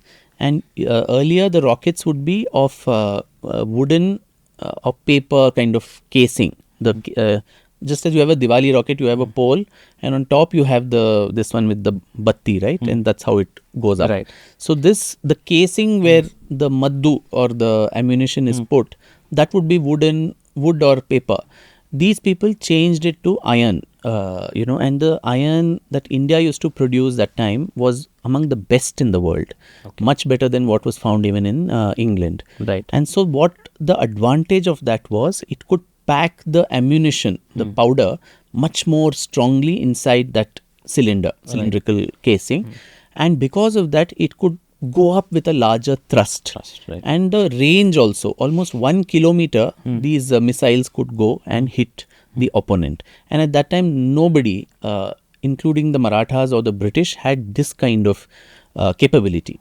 And so they used it to their best advantage. Whenever anyone came, they tried to bombard them with these missiles, and that's how a lot of the wars, including Polilur and other things which you mentioned, Battle of Vandivash, several places, they win because of these rockets. And Tipu also had a very scientific bent of mind. I think he was a restless soul. Anything that is happening abroad in terms of inventions and discoveries, he would like to know a little more about it. So, in fact, some of the British memoirs, they say, in the middle of a very difficult battle which he is also losing, this man is asking about how to rear silkworms, getting the latest silkworms from Iran and other parts. He's writing letters about how you should take care of this pearls, how to start the pearl fishery, things like this, and exotic plants from various parts. You have the Lal Bagh Gardens in Bangalore, which Hyder and Tipu actually got all the best of plants and so on brought from various parts of the world.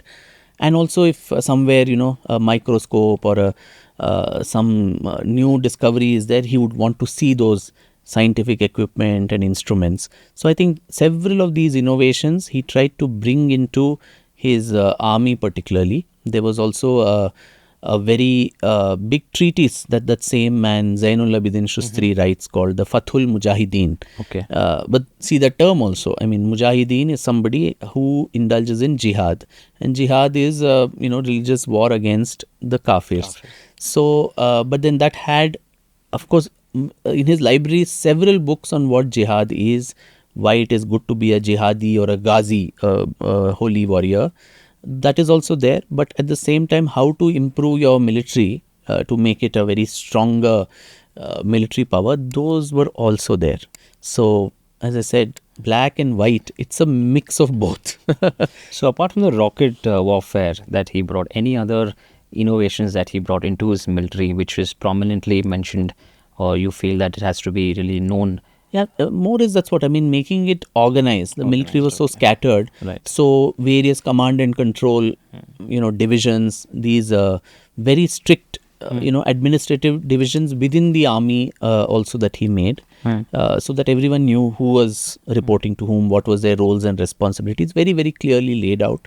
And I think world over, he was also researching about how other kingdoms were organizing their army.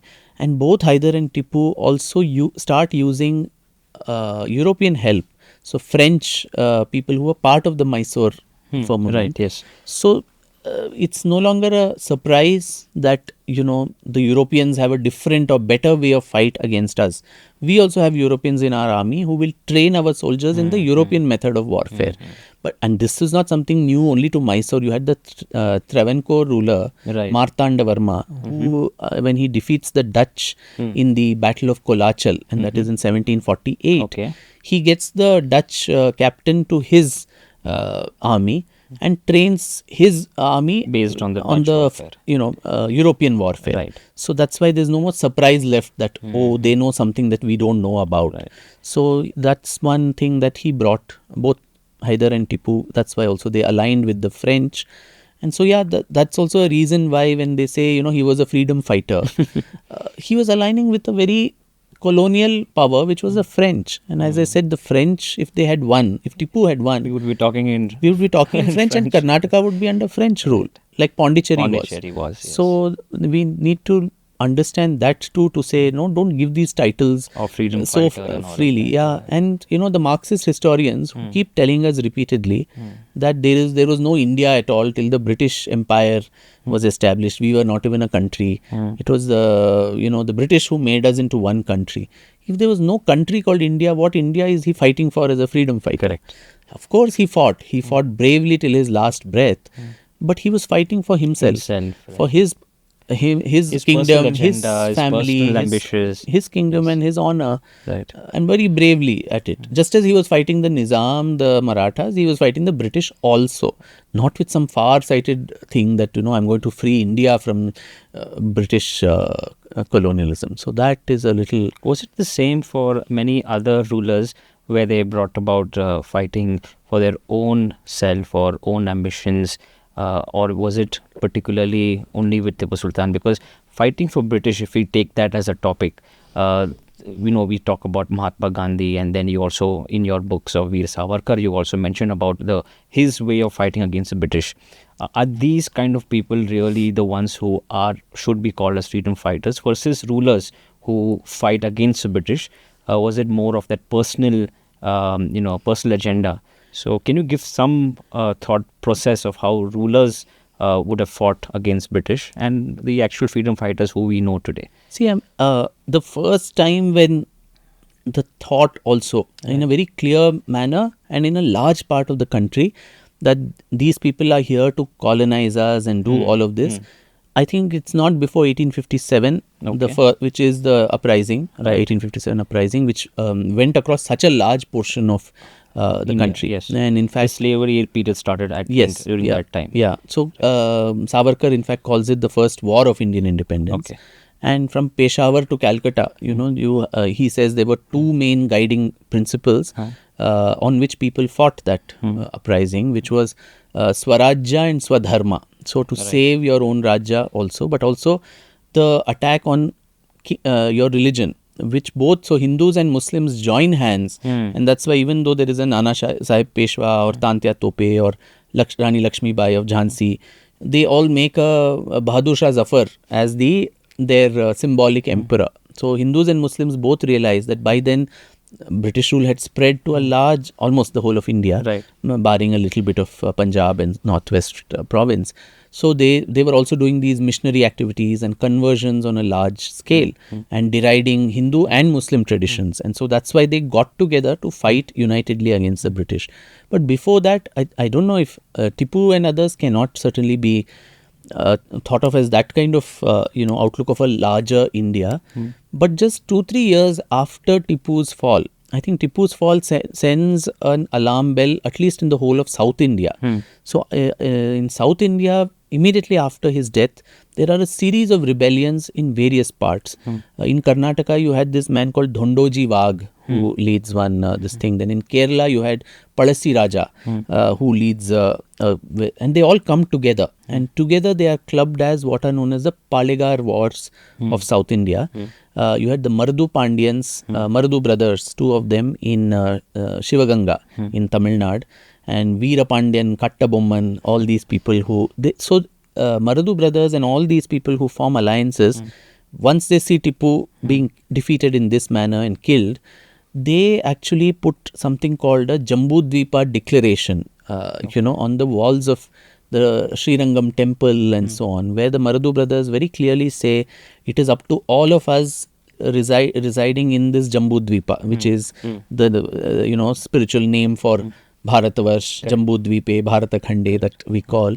So all of us need to unite to throw these people out. Okay. So I think the seeds of that larger pan going beyond your own kingdom kind of consciousness comes immediately after Tipu's fall. Till then, a lot of them were fighting only for their own thing. You had, even in Tamil Nadu, you had this Velu Nachiyar in Shivganga, who is a queen who manages to defeat the East India Company and take back her kingdom. Probably one of the only rulers of the time who managed to defeat the East India Company and get back a kingdom that was lost to them. But it is too small a thing, so no one takes it into account. But in Tamil Nadu, in Shivganga, she is still worshipped as a Veera Mangai, so very brave lady. So there are numerous people like this. But this Jambudvipa declaration, and then you had something in Vellore, a Vellore mutiny, which happens in 1808, 1806 or so. And then other parts, slowly, you have the tribal revolts, Birsa Munda, many of these other people, Santhal rebellion. Once British colonialism started going beyond just the military occupation, and they started affecting the economic lives of people. Peasants start coming out in rebellion.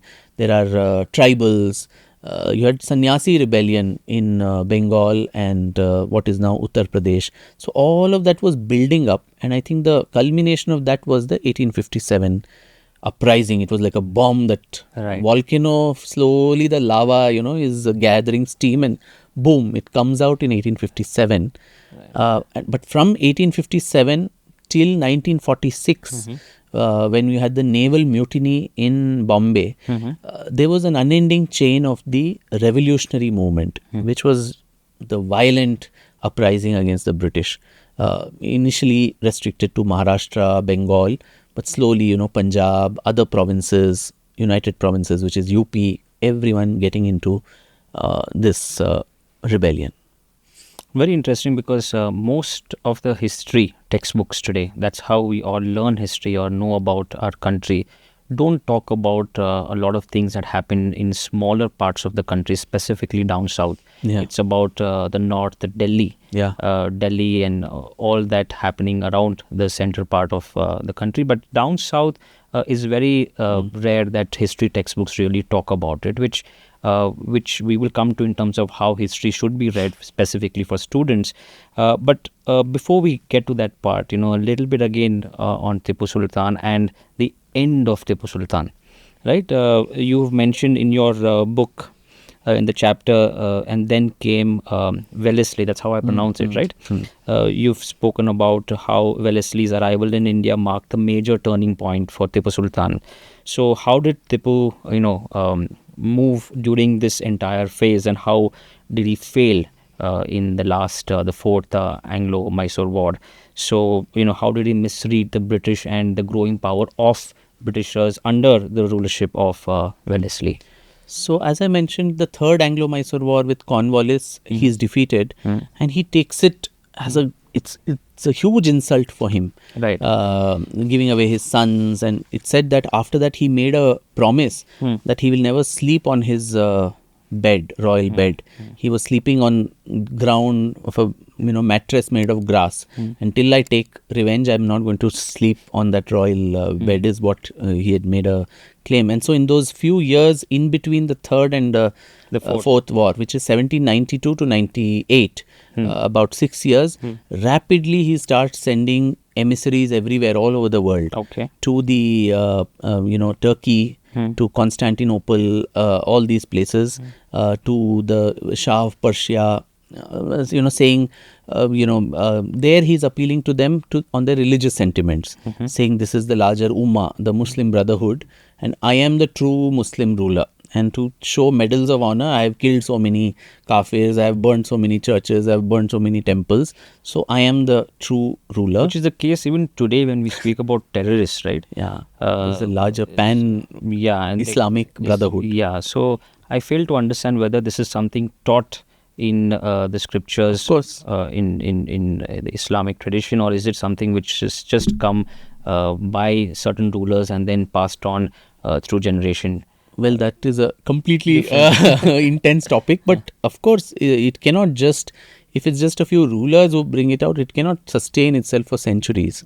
Obviously there's something fundamentally wrong in some tenets, which people in the modern era need to look back and see how much of this is relevant, and but it also strikes at the fundamentals of that faith itself, and that's another discussion altogether. But yeah, he was actually very much influenced by the Wahhabi ideology. You had the Wahhabism, which is the more kattar, the very rabid, pure Islamic this one, which was gaining ground at that time.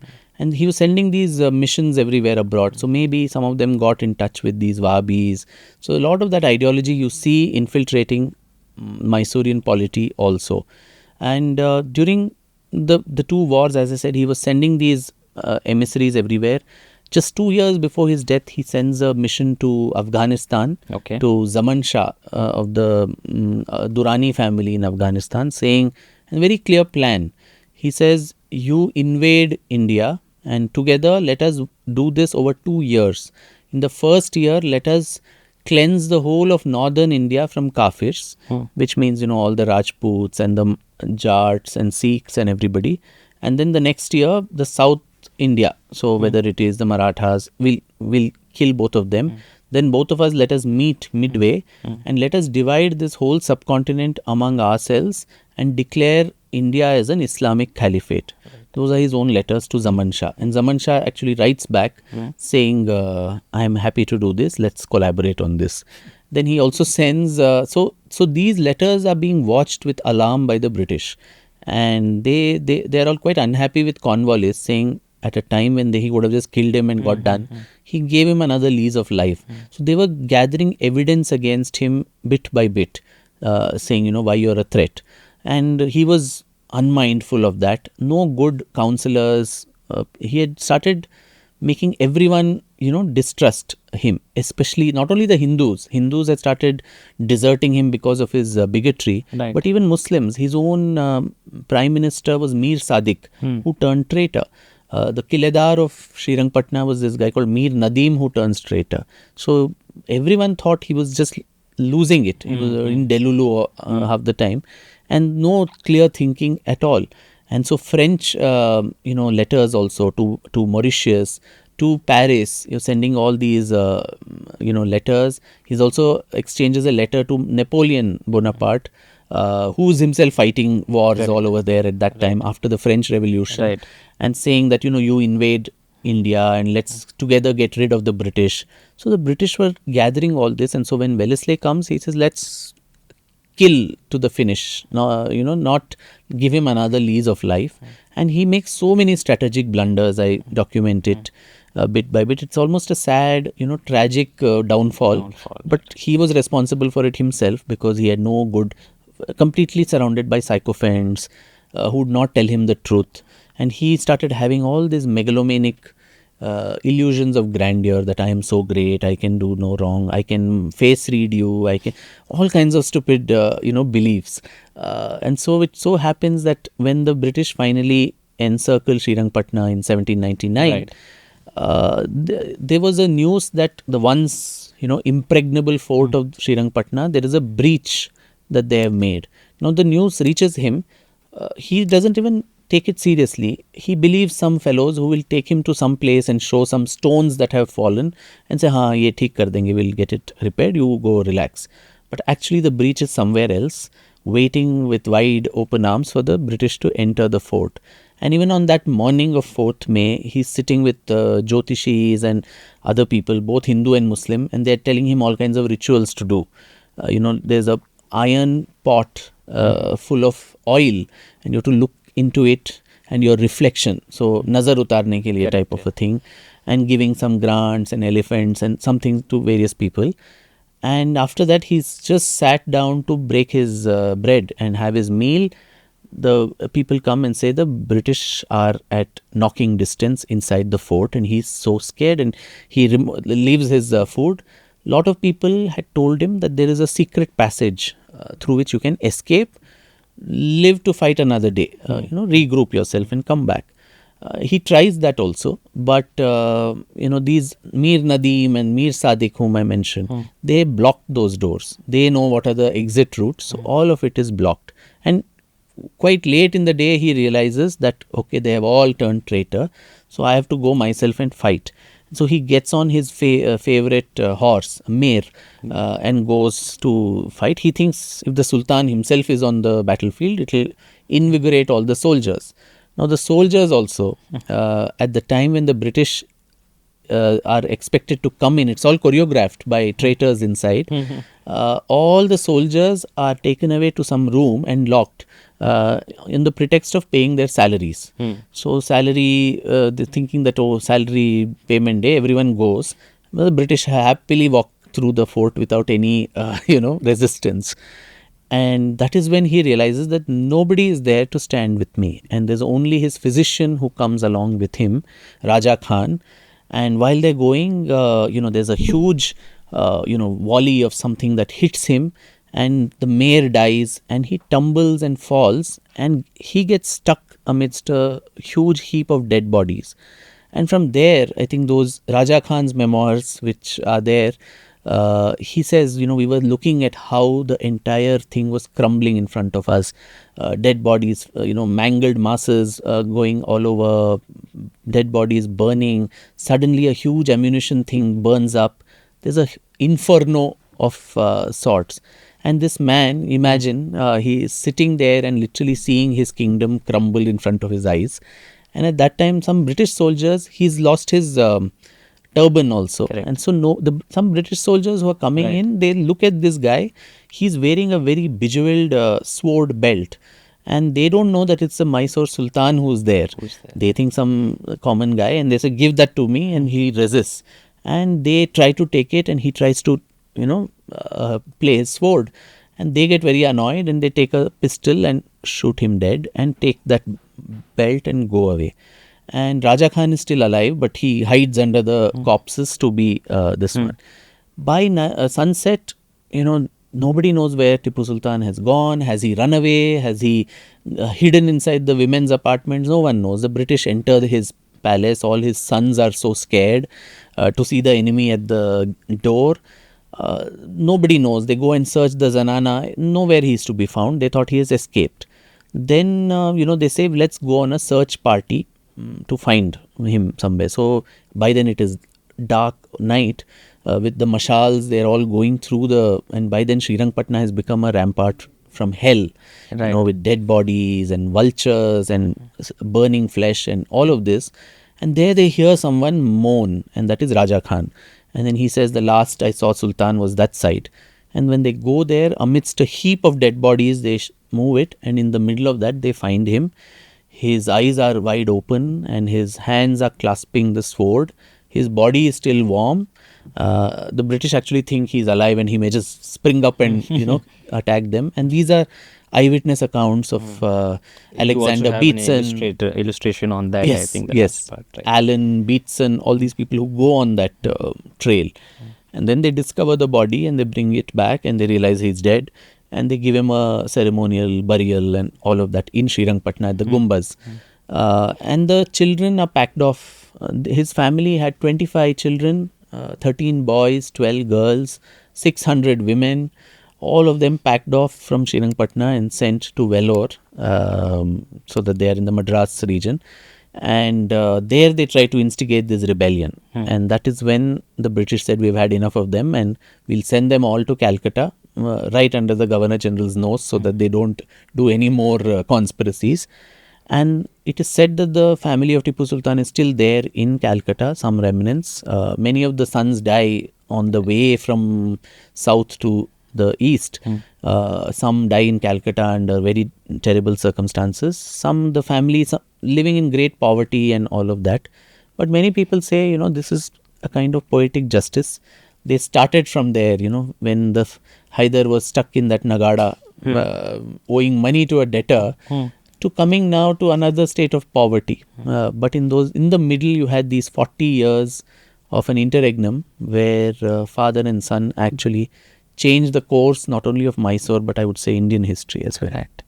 Very well said. And we speak about the downfall of Srirangapatna and Tipu's death.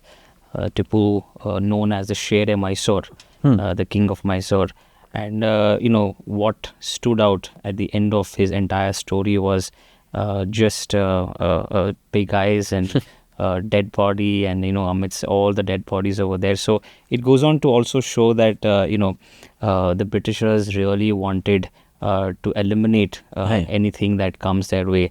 So the way Britishers also looked at ruling India was quite different than the way Tipu Sultan looked at ruling India. So a bit about coming to the relevance of Tipu Sultan today, which I would like really to understand from you, because Tipu Sultan is history. But beyond history, today, how one should look at characters like Tipu Sultan, characters like Savarkar or Mahatma Gandhi or the Mughals for that matter.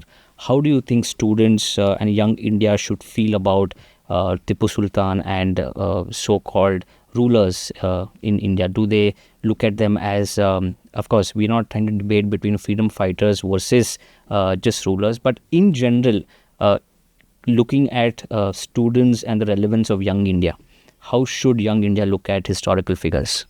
As they are. I think they should be looked, the word itihas, which is history, it actually translates to it thus happened. Happened, yes.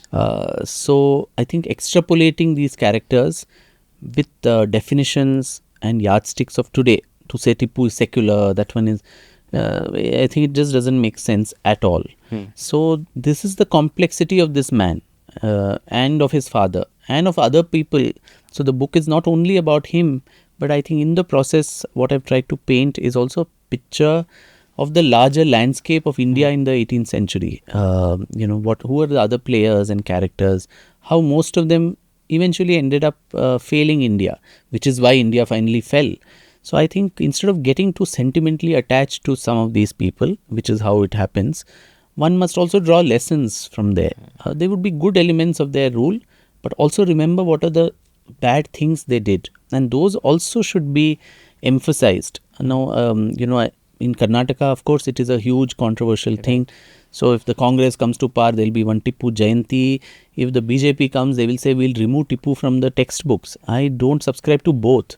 Where you should read about them. You can't wish away your past. Just because I don't like him, I will remove him from textbook means, I mean, that is the most foolish thing to do.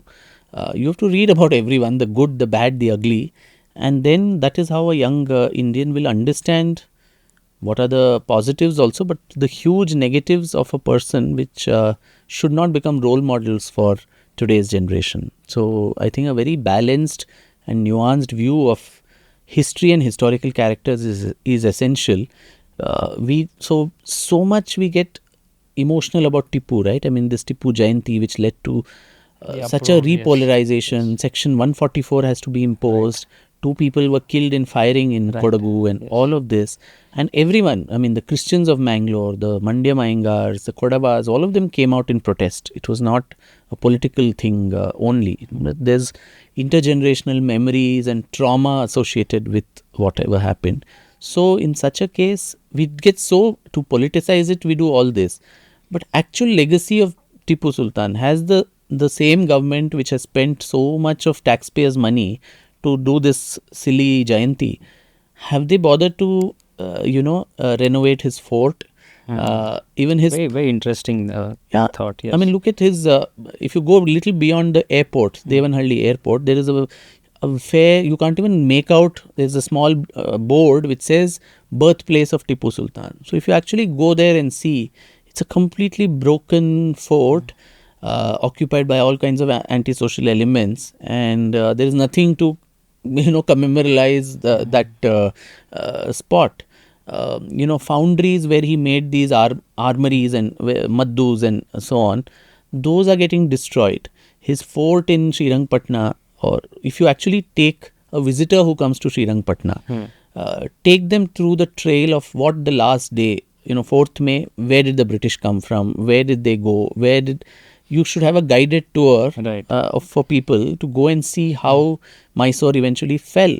All that will not be done. But you will install 108 feet statue. Then you will change the name. Should the Devanhalli airport, should it be called Kempegowda? Should it be on that? There will be debates and fights for years and months and wasting everyone's time and energy.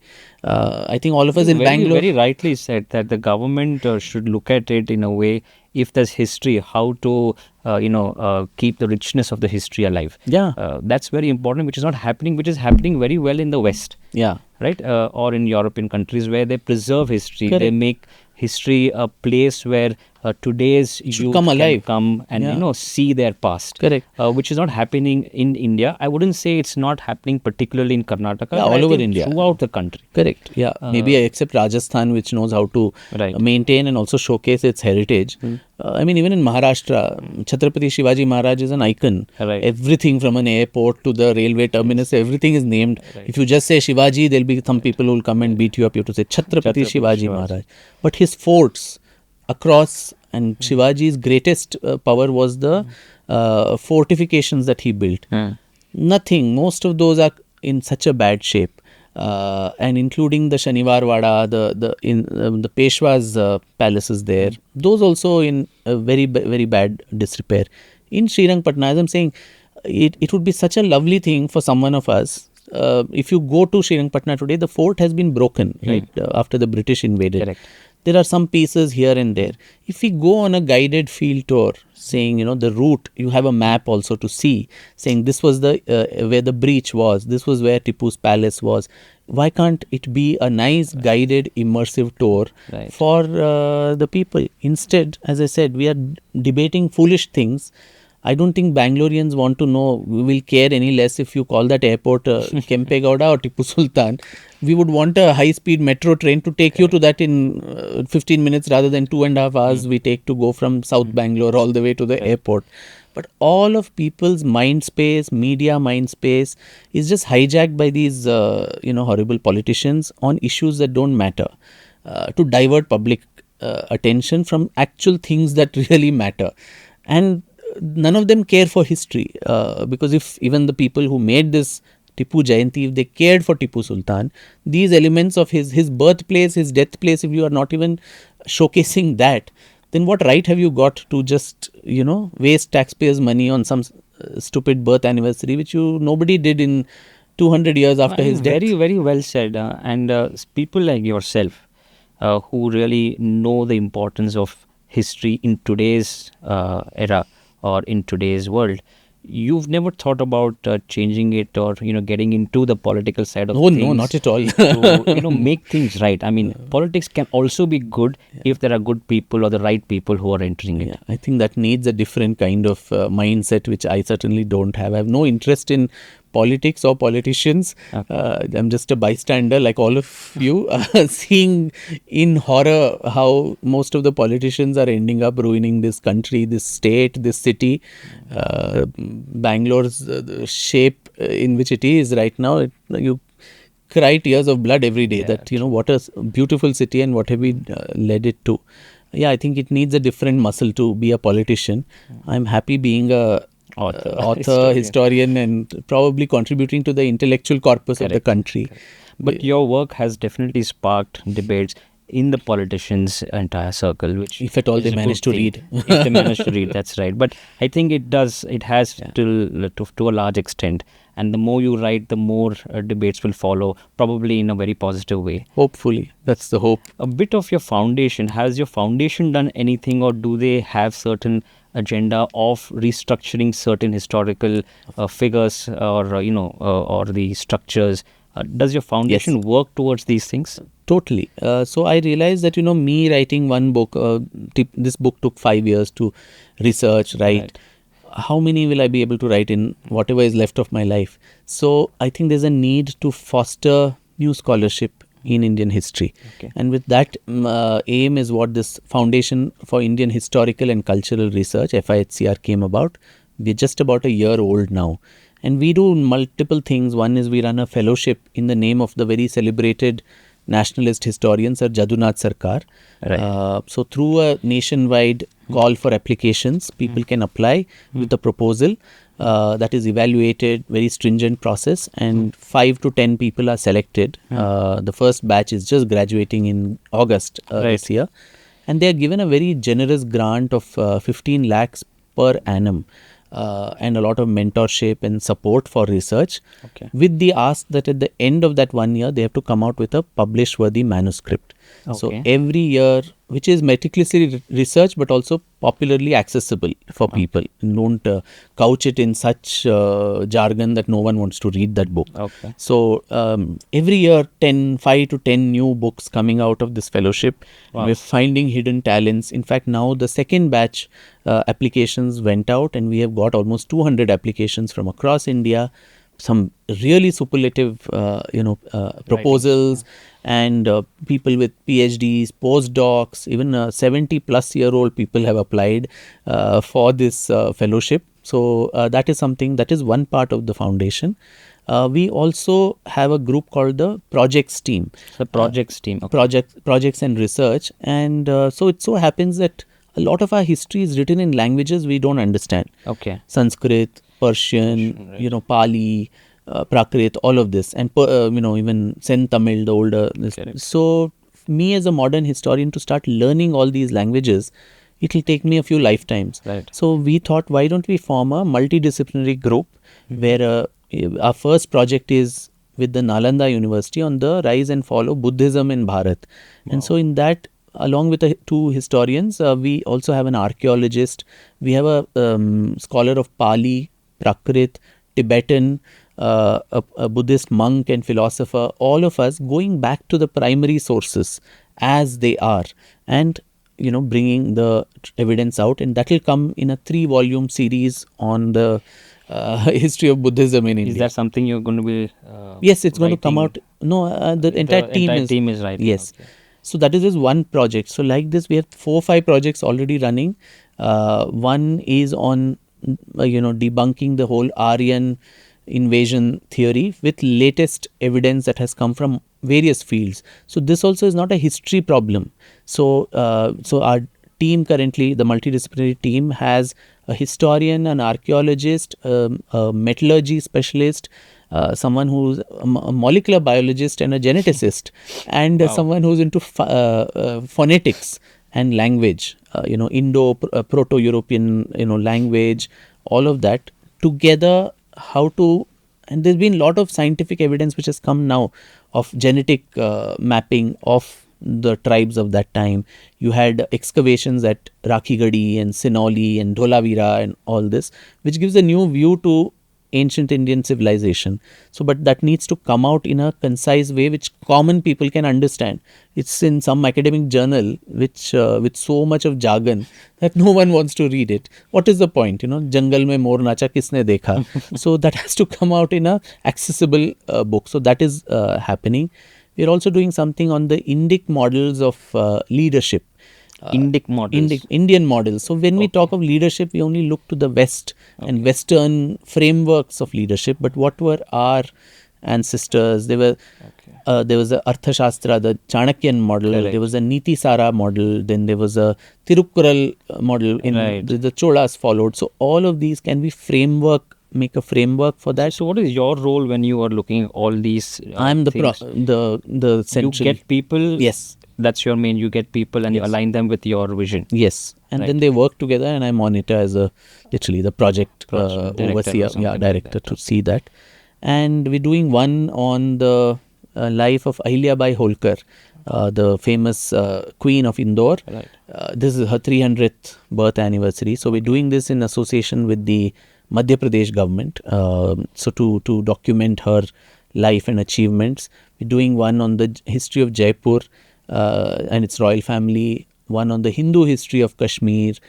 So like this, several projects which the projects team would be undertaking, and all of these books are going to come out by the end of this year, So next only year. the books that you're going to be coming out with, or will it be documentaries, movies? That also. So yeah. So a lot of movies today, I mean, especially the young India have seen history through movies, I would say. I agree. Baji Rao, Yes. and Padmavat and all of that. True.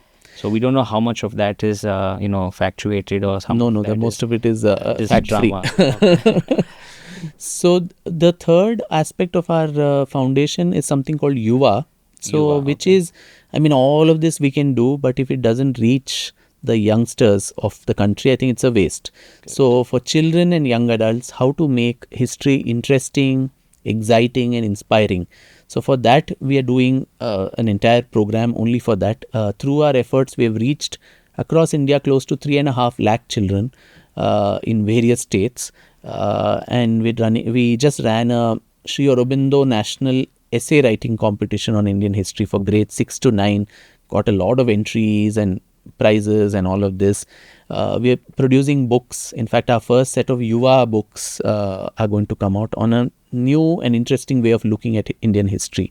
That's getting launched on the 12th of July by Srimati Sudha Murthy and Sri Yaduveer Vadiyar and Sadguru Madhusudan Sai. So these books, so children don't like anyone to be preachy to them. I think you need to talk their language in the way they understand. So it could be nice illustrated books, animation videos and social media as you mentioned, or also using modern technology. We have tied up with one organization called Who We Are, using VR technology to actually, you put those VR headsets and you can see like how the Brihadishwara temple was, or how would Hampi have been if it had not been destroyed, or how the Nalanda University would have been if it had not been destroyed, preceded by a small lecture on history. So that will spark some interest and curiosity in a child. So that is another initiative which all of these aspects the government should be looking at. But you're doing their work on I mean, you're taking their work forward, I would say, on their behalf. But what they have not done.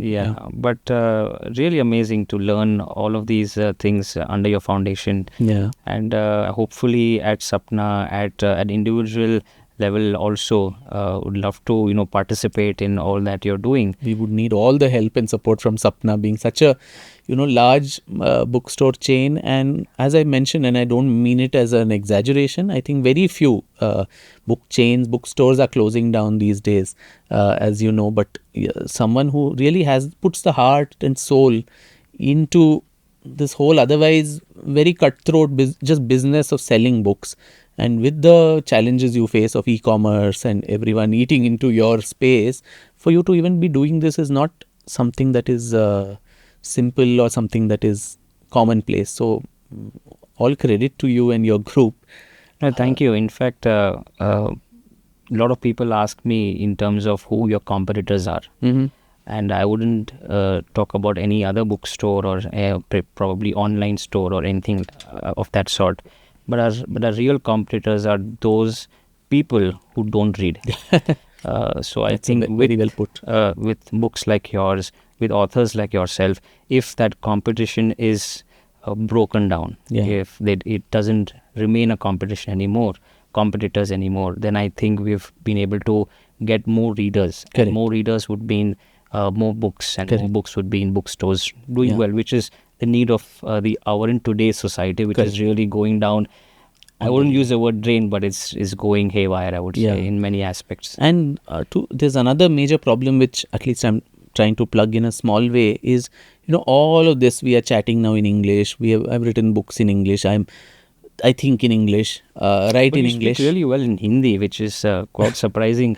I've seen a couple of your news episodes where you've spoken so well in Hindi. I don't know from where that has come. You've been a local boy? Yeah, but also studied in the north, and I come from a multilingual background of Tamil father and a Maharashtrian mother. You picked up the language quite fluently, as a Hindi scholar would do, I would say, in many of the aspects. Yeah, but so only 5 to 6% of India and Indians, I think, consume content in English. Right. The actual soul of India is in the Indian languages. The diversity. That is what connects people to their roots. And there was a recent survey which said 98% of online internet users actually like to consume content in Indian languages. But these books also, well-researched books or nice, interesting content never make the mark to the various languages. We have 22 Indian official languages. How much of a business opportunity does that possess? Let's not make it as a social philanthropic thing. Correct. That is also there, but even in terms of a business opportunity. So that is where we came out with this a new startup, me and another friend of mine who are co-founders, Sandeep Singh Chauhan, and this company is called NAAV AI. The full form also is Navigating AI Across Vocabularies. So using AI, how can we reduce the turnaround time for translations? Bring out more and more translations. So there's a huge demand, but the supply is simply not able to meet that growing demand for content in Indian languages, is what we feel very strongly. And the next growth for the publishing industry particularly, I think, will come from this. It will come from language market. It will come from audiobooks and so on, which people will want to consume in their own language. So even Audibles and all have, I think, audiobooks largely in English, maybe some in Hindi and so on. But what about all the other bhashas of the country? So can we use this emergent and much talked about, everyone is talking about AI these days, how can it be used to our advantage? So the company has just been 6 months old, but so these books that I mentioned, which we are doing as part of the Yuva books, I think for the first time in the history of Indian publishing industry, if I dare say, on the 12th of July, we are having the English book and also 6 Indian languages translation of the same books being released on the same date. Huge congratulations on that. Applauses to you and your team. I think you would be one of the very few historians who are actually modernizing history by using technology, by thinking for the young India, for the future of India, which seldom happens when it comes to a lot of historians. I've not read a lot of books on history, unfortunately, but to whatever we have read, specifically textbooks or what we have seen on the TV channels, a lot of history is just kept as history. How to bring it in relevance today. You've been able to do that to what we have heard of your foundation. So kudos to you, your team, and this is really exciting times for students, for younger generation, that history is not of the past. Correct. It's for publishers and bookstores. Absolutely. Yeah. So once all these books start coming in Indian languages, so we are currently servicing 6 languages, which is Hindi, Marathi, then Kannada, Tamil, Telugu and Malayalam. The main 6 languages down south at least. And all the 4 south. Marathi is. In our next phase, we have to take up Bengali, Odia, Assamese and Punjabi and Gujarati. So we're trying to. So yeah, I'm also trying to now understand my friend and co-founder. He comes from a tech background, complete tech space. But I'm also now understanding what foundational LLMs are, how we are teaming up with Sarvam AI to see how we can improvise the quality of translation. Right. And as a publisher, as a bookstore owner, there may be inhibitions in the minds of people that, oh my God, is a machine going to write my language, my book? How will it be, and so on. So no, I mean, we've always said in our team in NAAV, we actually have we have hired an entire team of professional translators for each of these languages. So the machine, the tool that we have created, it will give you an output which is probably 70, 75%, 65% accuracy, but that can't be readily printed as it is. So the translator will then go through line by line, make those changes, capture those changes, which then go back as a feedback to the model, so that iteratively it can learn to improve the next time. It's literally like teaching a child a language. So we have a human in the loop all the time. It's AI assisted, but human refined solution to something so important, which is creating, content. An audio book, it may take 2-3 months for someone to go to a studio. Here a 400 page book can be converted to the first cut of an audio book in 1 hour or 2-3 hours maximum. And then that can be further refined with surround sound, music, effects, all of that to make it a very immersive experience for the user. And that's what we are currently building there. So I think as authors, as publishers, as bookstores, we all need to be very alive to the opportunities and also challenges that modern technology will bring. Rather than this is a saying which you're walking, that particular saying. The saying is that AI may not replace humans, but it may replace those humans who don't know how to use AI. Exactly. That's a very nice to say. You are doing that are using technology with human interference. Correct. You're able to use technology and humans together to produce something which is good for the society. Yeah, instead of lamenting, that, oh, we'll lose jobs. Right. I mean, the same in my growing up years when computers were first introduced, people thought human beings are going to lose jobs because those time all the job was some typist and stenographer, which you don't need today. But people upskill. The quality of the job becomes better. You don't lose the job. So either upskill or be killed. That is the motto of the new, knowledge-based economy in a world ahead. And I think it's high time those of us who are in the creative space actually wake up and adapt. And it is going to help us scale in terms of volumes to levels we can't even imagine. And so then every author, every bookstore owner or publisher wants their book to reach out to as many people. So this is an enabling factor. So instead of resenting it and so on, I think you should embrace the change. And then make the best. Stagnancy is death, right? You have to keep on evolving. True. And be in times with what the modern times are. But it was wonderful. But I have one more very interesting segment which I want to do with you, particularly. Some questions we're going to be shooting at you. And we want your very candid response to it. It could be a single line, it could be a sentence, it could be just a word. And we want to really understand you a bit more beyond your books. Okay. The way you think, the way you go about doing things. So it's going to be called History in a Hurry with Dr. Vikram Sampath. Wow. Questions to you which you will answer very candid. It could be a single word, a sentence, a phrase, the way you want to answer, but it has to come from your heart. Of course. One word to describe Tipu Sultan. Complex figure. Okay. A historical figure you'd love to write about next. Ahilyabai Holkar. Okay. Are you already working on it? Yeah. Fantastic. Okay.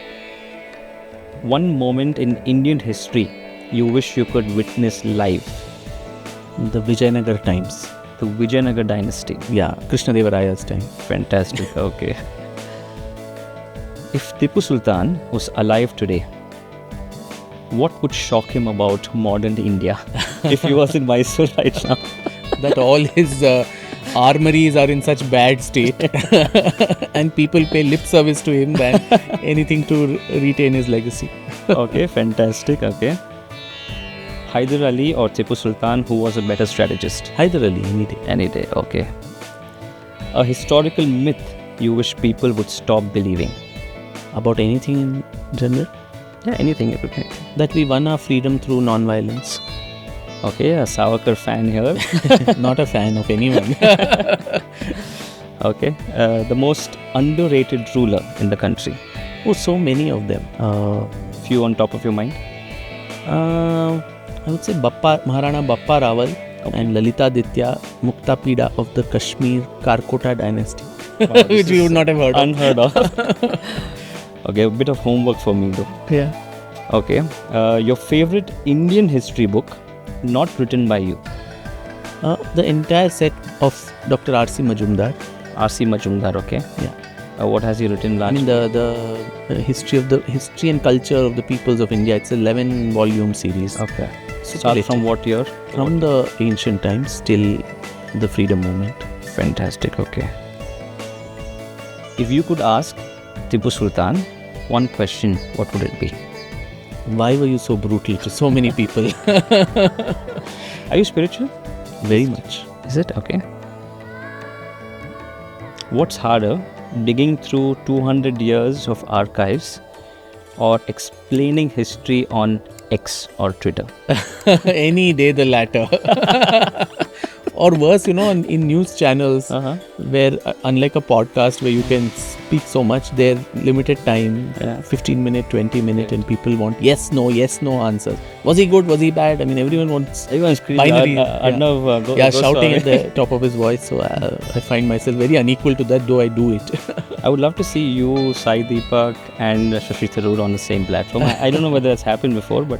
No, we have individually done, I think. Me and Dr. Shashi Tharoor and Sai Deepak and Shashi Tharoor. But all the three haven't. It will be very interesting if that happens. If that happens, please send me the ticket to witness it live. Okay. One word to describe each. Savarkar. Misunderstood patriot. Patriot, okay, that's an important word here. Gandhi. Hyperbole. Okay. Tipu Sultan. Again, very enigmatic, complex. And Shiva. The all-pervading. Very nice, very nice. Which biography of all your 10 books that you've written took the biggest emotional toll when you wrote it? Gauhar Jan. Because you could connect very well with her? Yeah, it was a very sad story also. And despite all her achievements, the first recorded artist, the first woman of the subcontinent, and the kind of miseries that not only she, but all women of her time who performed what they faced. I think it was very sad. And as a student of music myself, I think that somewhere made it quite emotional. Yeah. Nice. Which historical figure surprised you the most as you researched them? It could be any characters of any of your books. I think Savarkar. Savarkar. Yeah. You didn't know about Savarkar before you started the research? Not as much. How did you get to understand that you want to research on Savarkar? I think he was being talked about everywhere. Politics, in election rallies and manifestos. But nobody knew who the hell this man is and why is he coming into our people would only quote him in bits and pieces. Correct. For their own benefit. Yes. Both proponents and opponents. Right. Interesting. Okay.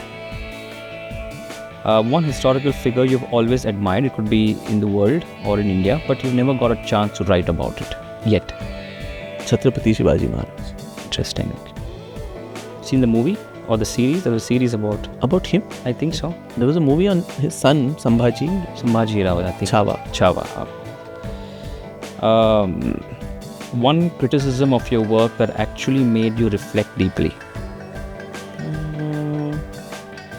There's so many criticisms. So something that acted as an advantage to you, or I wouldn't call it a criticism, but it was more self-reflective because I think before my first 3 books, that were before I did my PhD. And when I see later my own books, when I come after that, I see the world of difference in the way sources are referred, critiqued, all of it. So yeah, I think several people had told me that then. That time I was writing more as an amateur who's interested in history.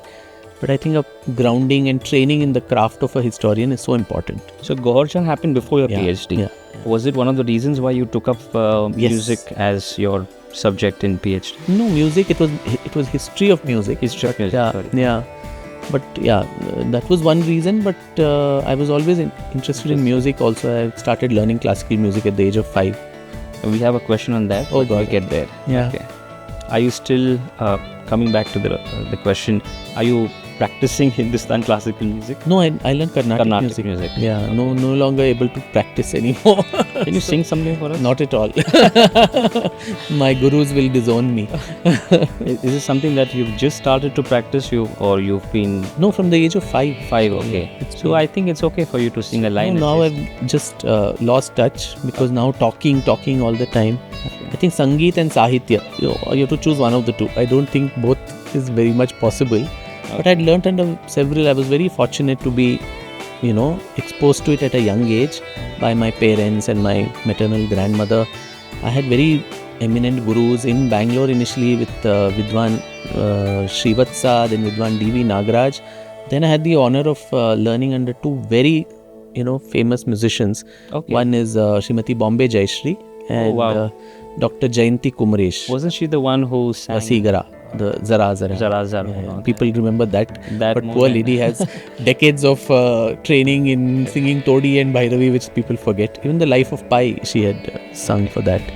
And Dr. Jayanti Kumresh, who's a Veena maestro, who's in Do Bangalore. you play any instrument? No, I used to learn the violin, but later switched to vocal. So, yeah. So it was 25, 26 years of learning. Hopefully we could get you to sing one day. Someday. Very, very nice. Very different side of you we're able to see now. Okay. Speaking of music, any Indian music artists that you really like? Oh, It could be of the past or it could be of the present.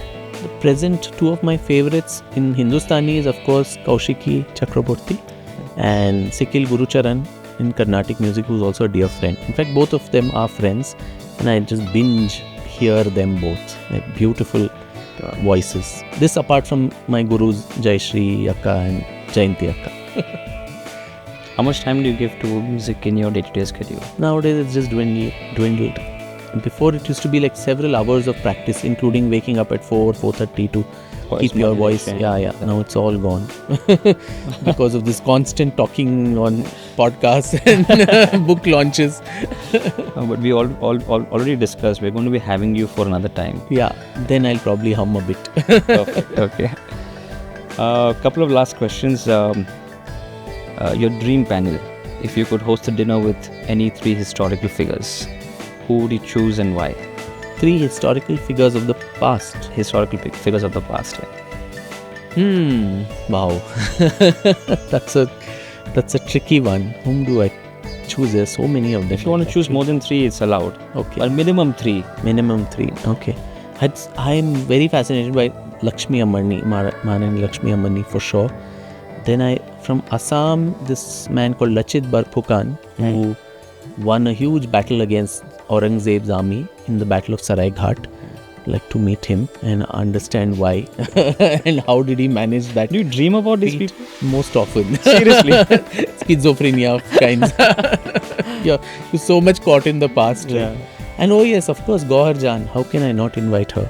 So yeah, she had captured my mind, thoughts, dreams, imagination, everything for so long. It took a lot to exorcise her off my life. That should be 3 of them. Wow. 1 queen, 1 warrior and 1 singer. Brilliant combination. So we can have diverse conversations. You'll have a big audience also in front of you if you get these people. Correct, yeah. You're going to break the TRPs. Totally. And the last question is, out of all the books that you've written, which one according to you is your favorite? Never will be able to say that. It's like asking a parent, who is your favorite child? Of the 2 child. I think each one is so special and there's so much of a backstory to all of it which I only would know. And so someday many people are telling me you should write a book on the journey of writing each of these books. Especially, books like Gohar Jan, the kind of research, the trail that went and how it possessed me. And is the journey pretty much similar to across all the books? Or no, each is very, very different. Depending, some there is no sources, some there is too many sources, too many conflicts. Which one would have too many sources out of the 10? Savarkar, even Tipu Sultan. Lots of. And the most difficult would have been? Gohar Jan. I think you also mentioned that when you went to the archive in the Mysore Palace, that's where you saw very little about her. Yes. And then you had to, go a little bit more deeper to really explore her life. Yeah. Nothing known. She was a tawaif, and so no legal heirs, no students, nobody would identify themselves as her, or whatever. So then it becomes difficult. You're searching for a needle in a haystack, and so how do you do that? And so that was the most difficult project. Very difficult. It was, which is why it also became the most emotional, also because you really had to give in your blood, sweat, and tears. Correct. Yeah, and she changed my life. I mean, that book got me the Sahitya Academy Award. It got me an award in New York. It gave me an opportunity to do a PhD. I think she must have felt that finally someone has written about me, so let me bless this guy with a lot of things. I hated my day job. That gave me an opportunity to then leave that job and take up what I love. And it helped me establish probably India's first digital sound archive for vintage gramophone records called Archive of Indian Music. Is it part of your foundation? Yes, it's now part of the foundation. At that time, of course, it was in 2011, and it was set up with the help of Mr. Mohandas Pai then.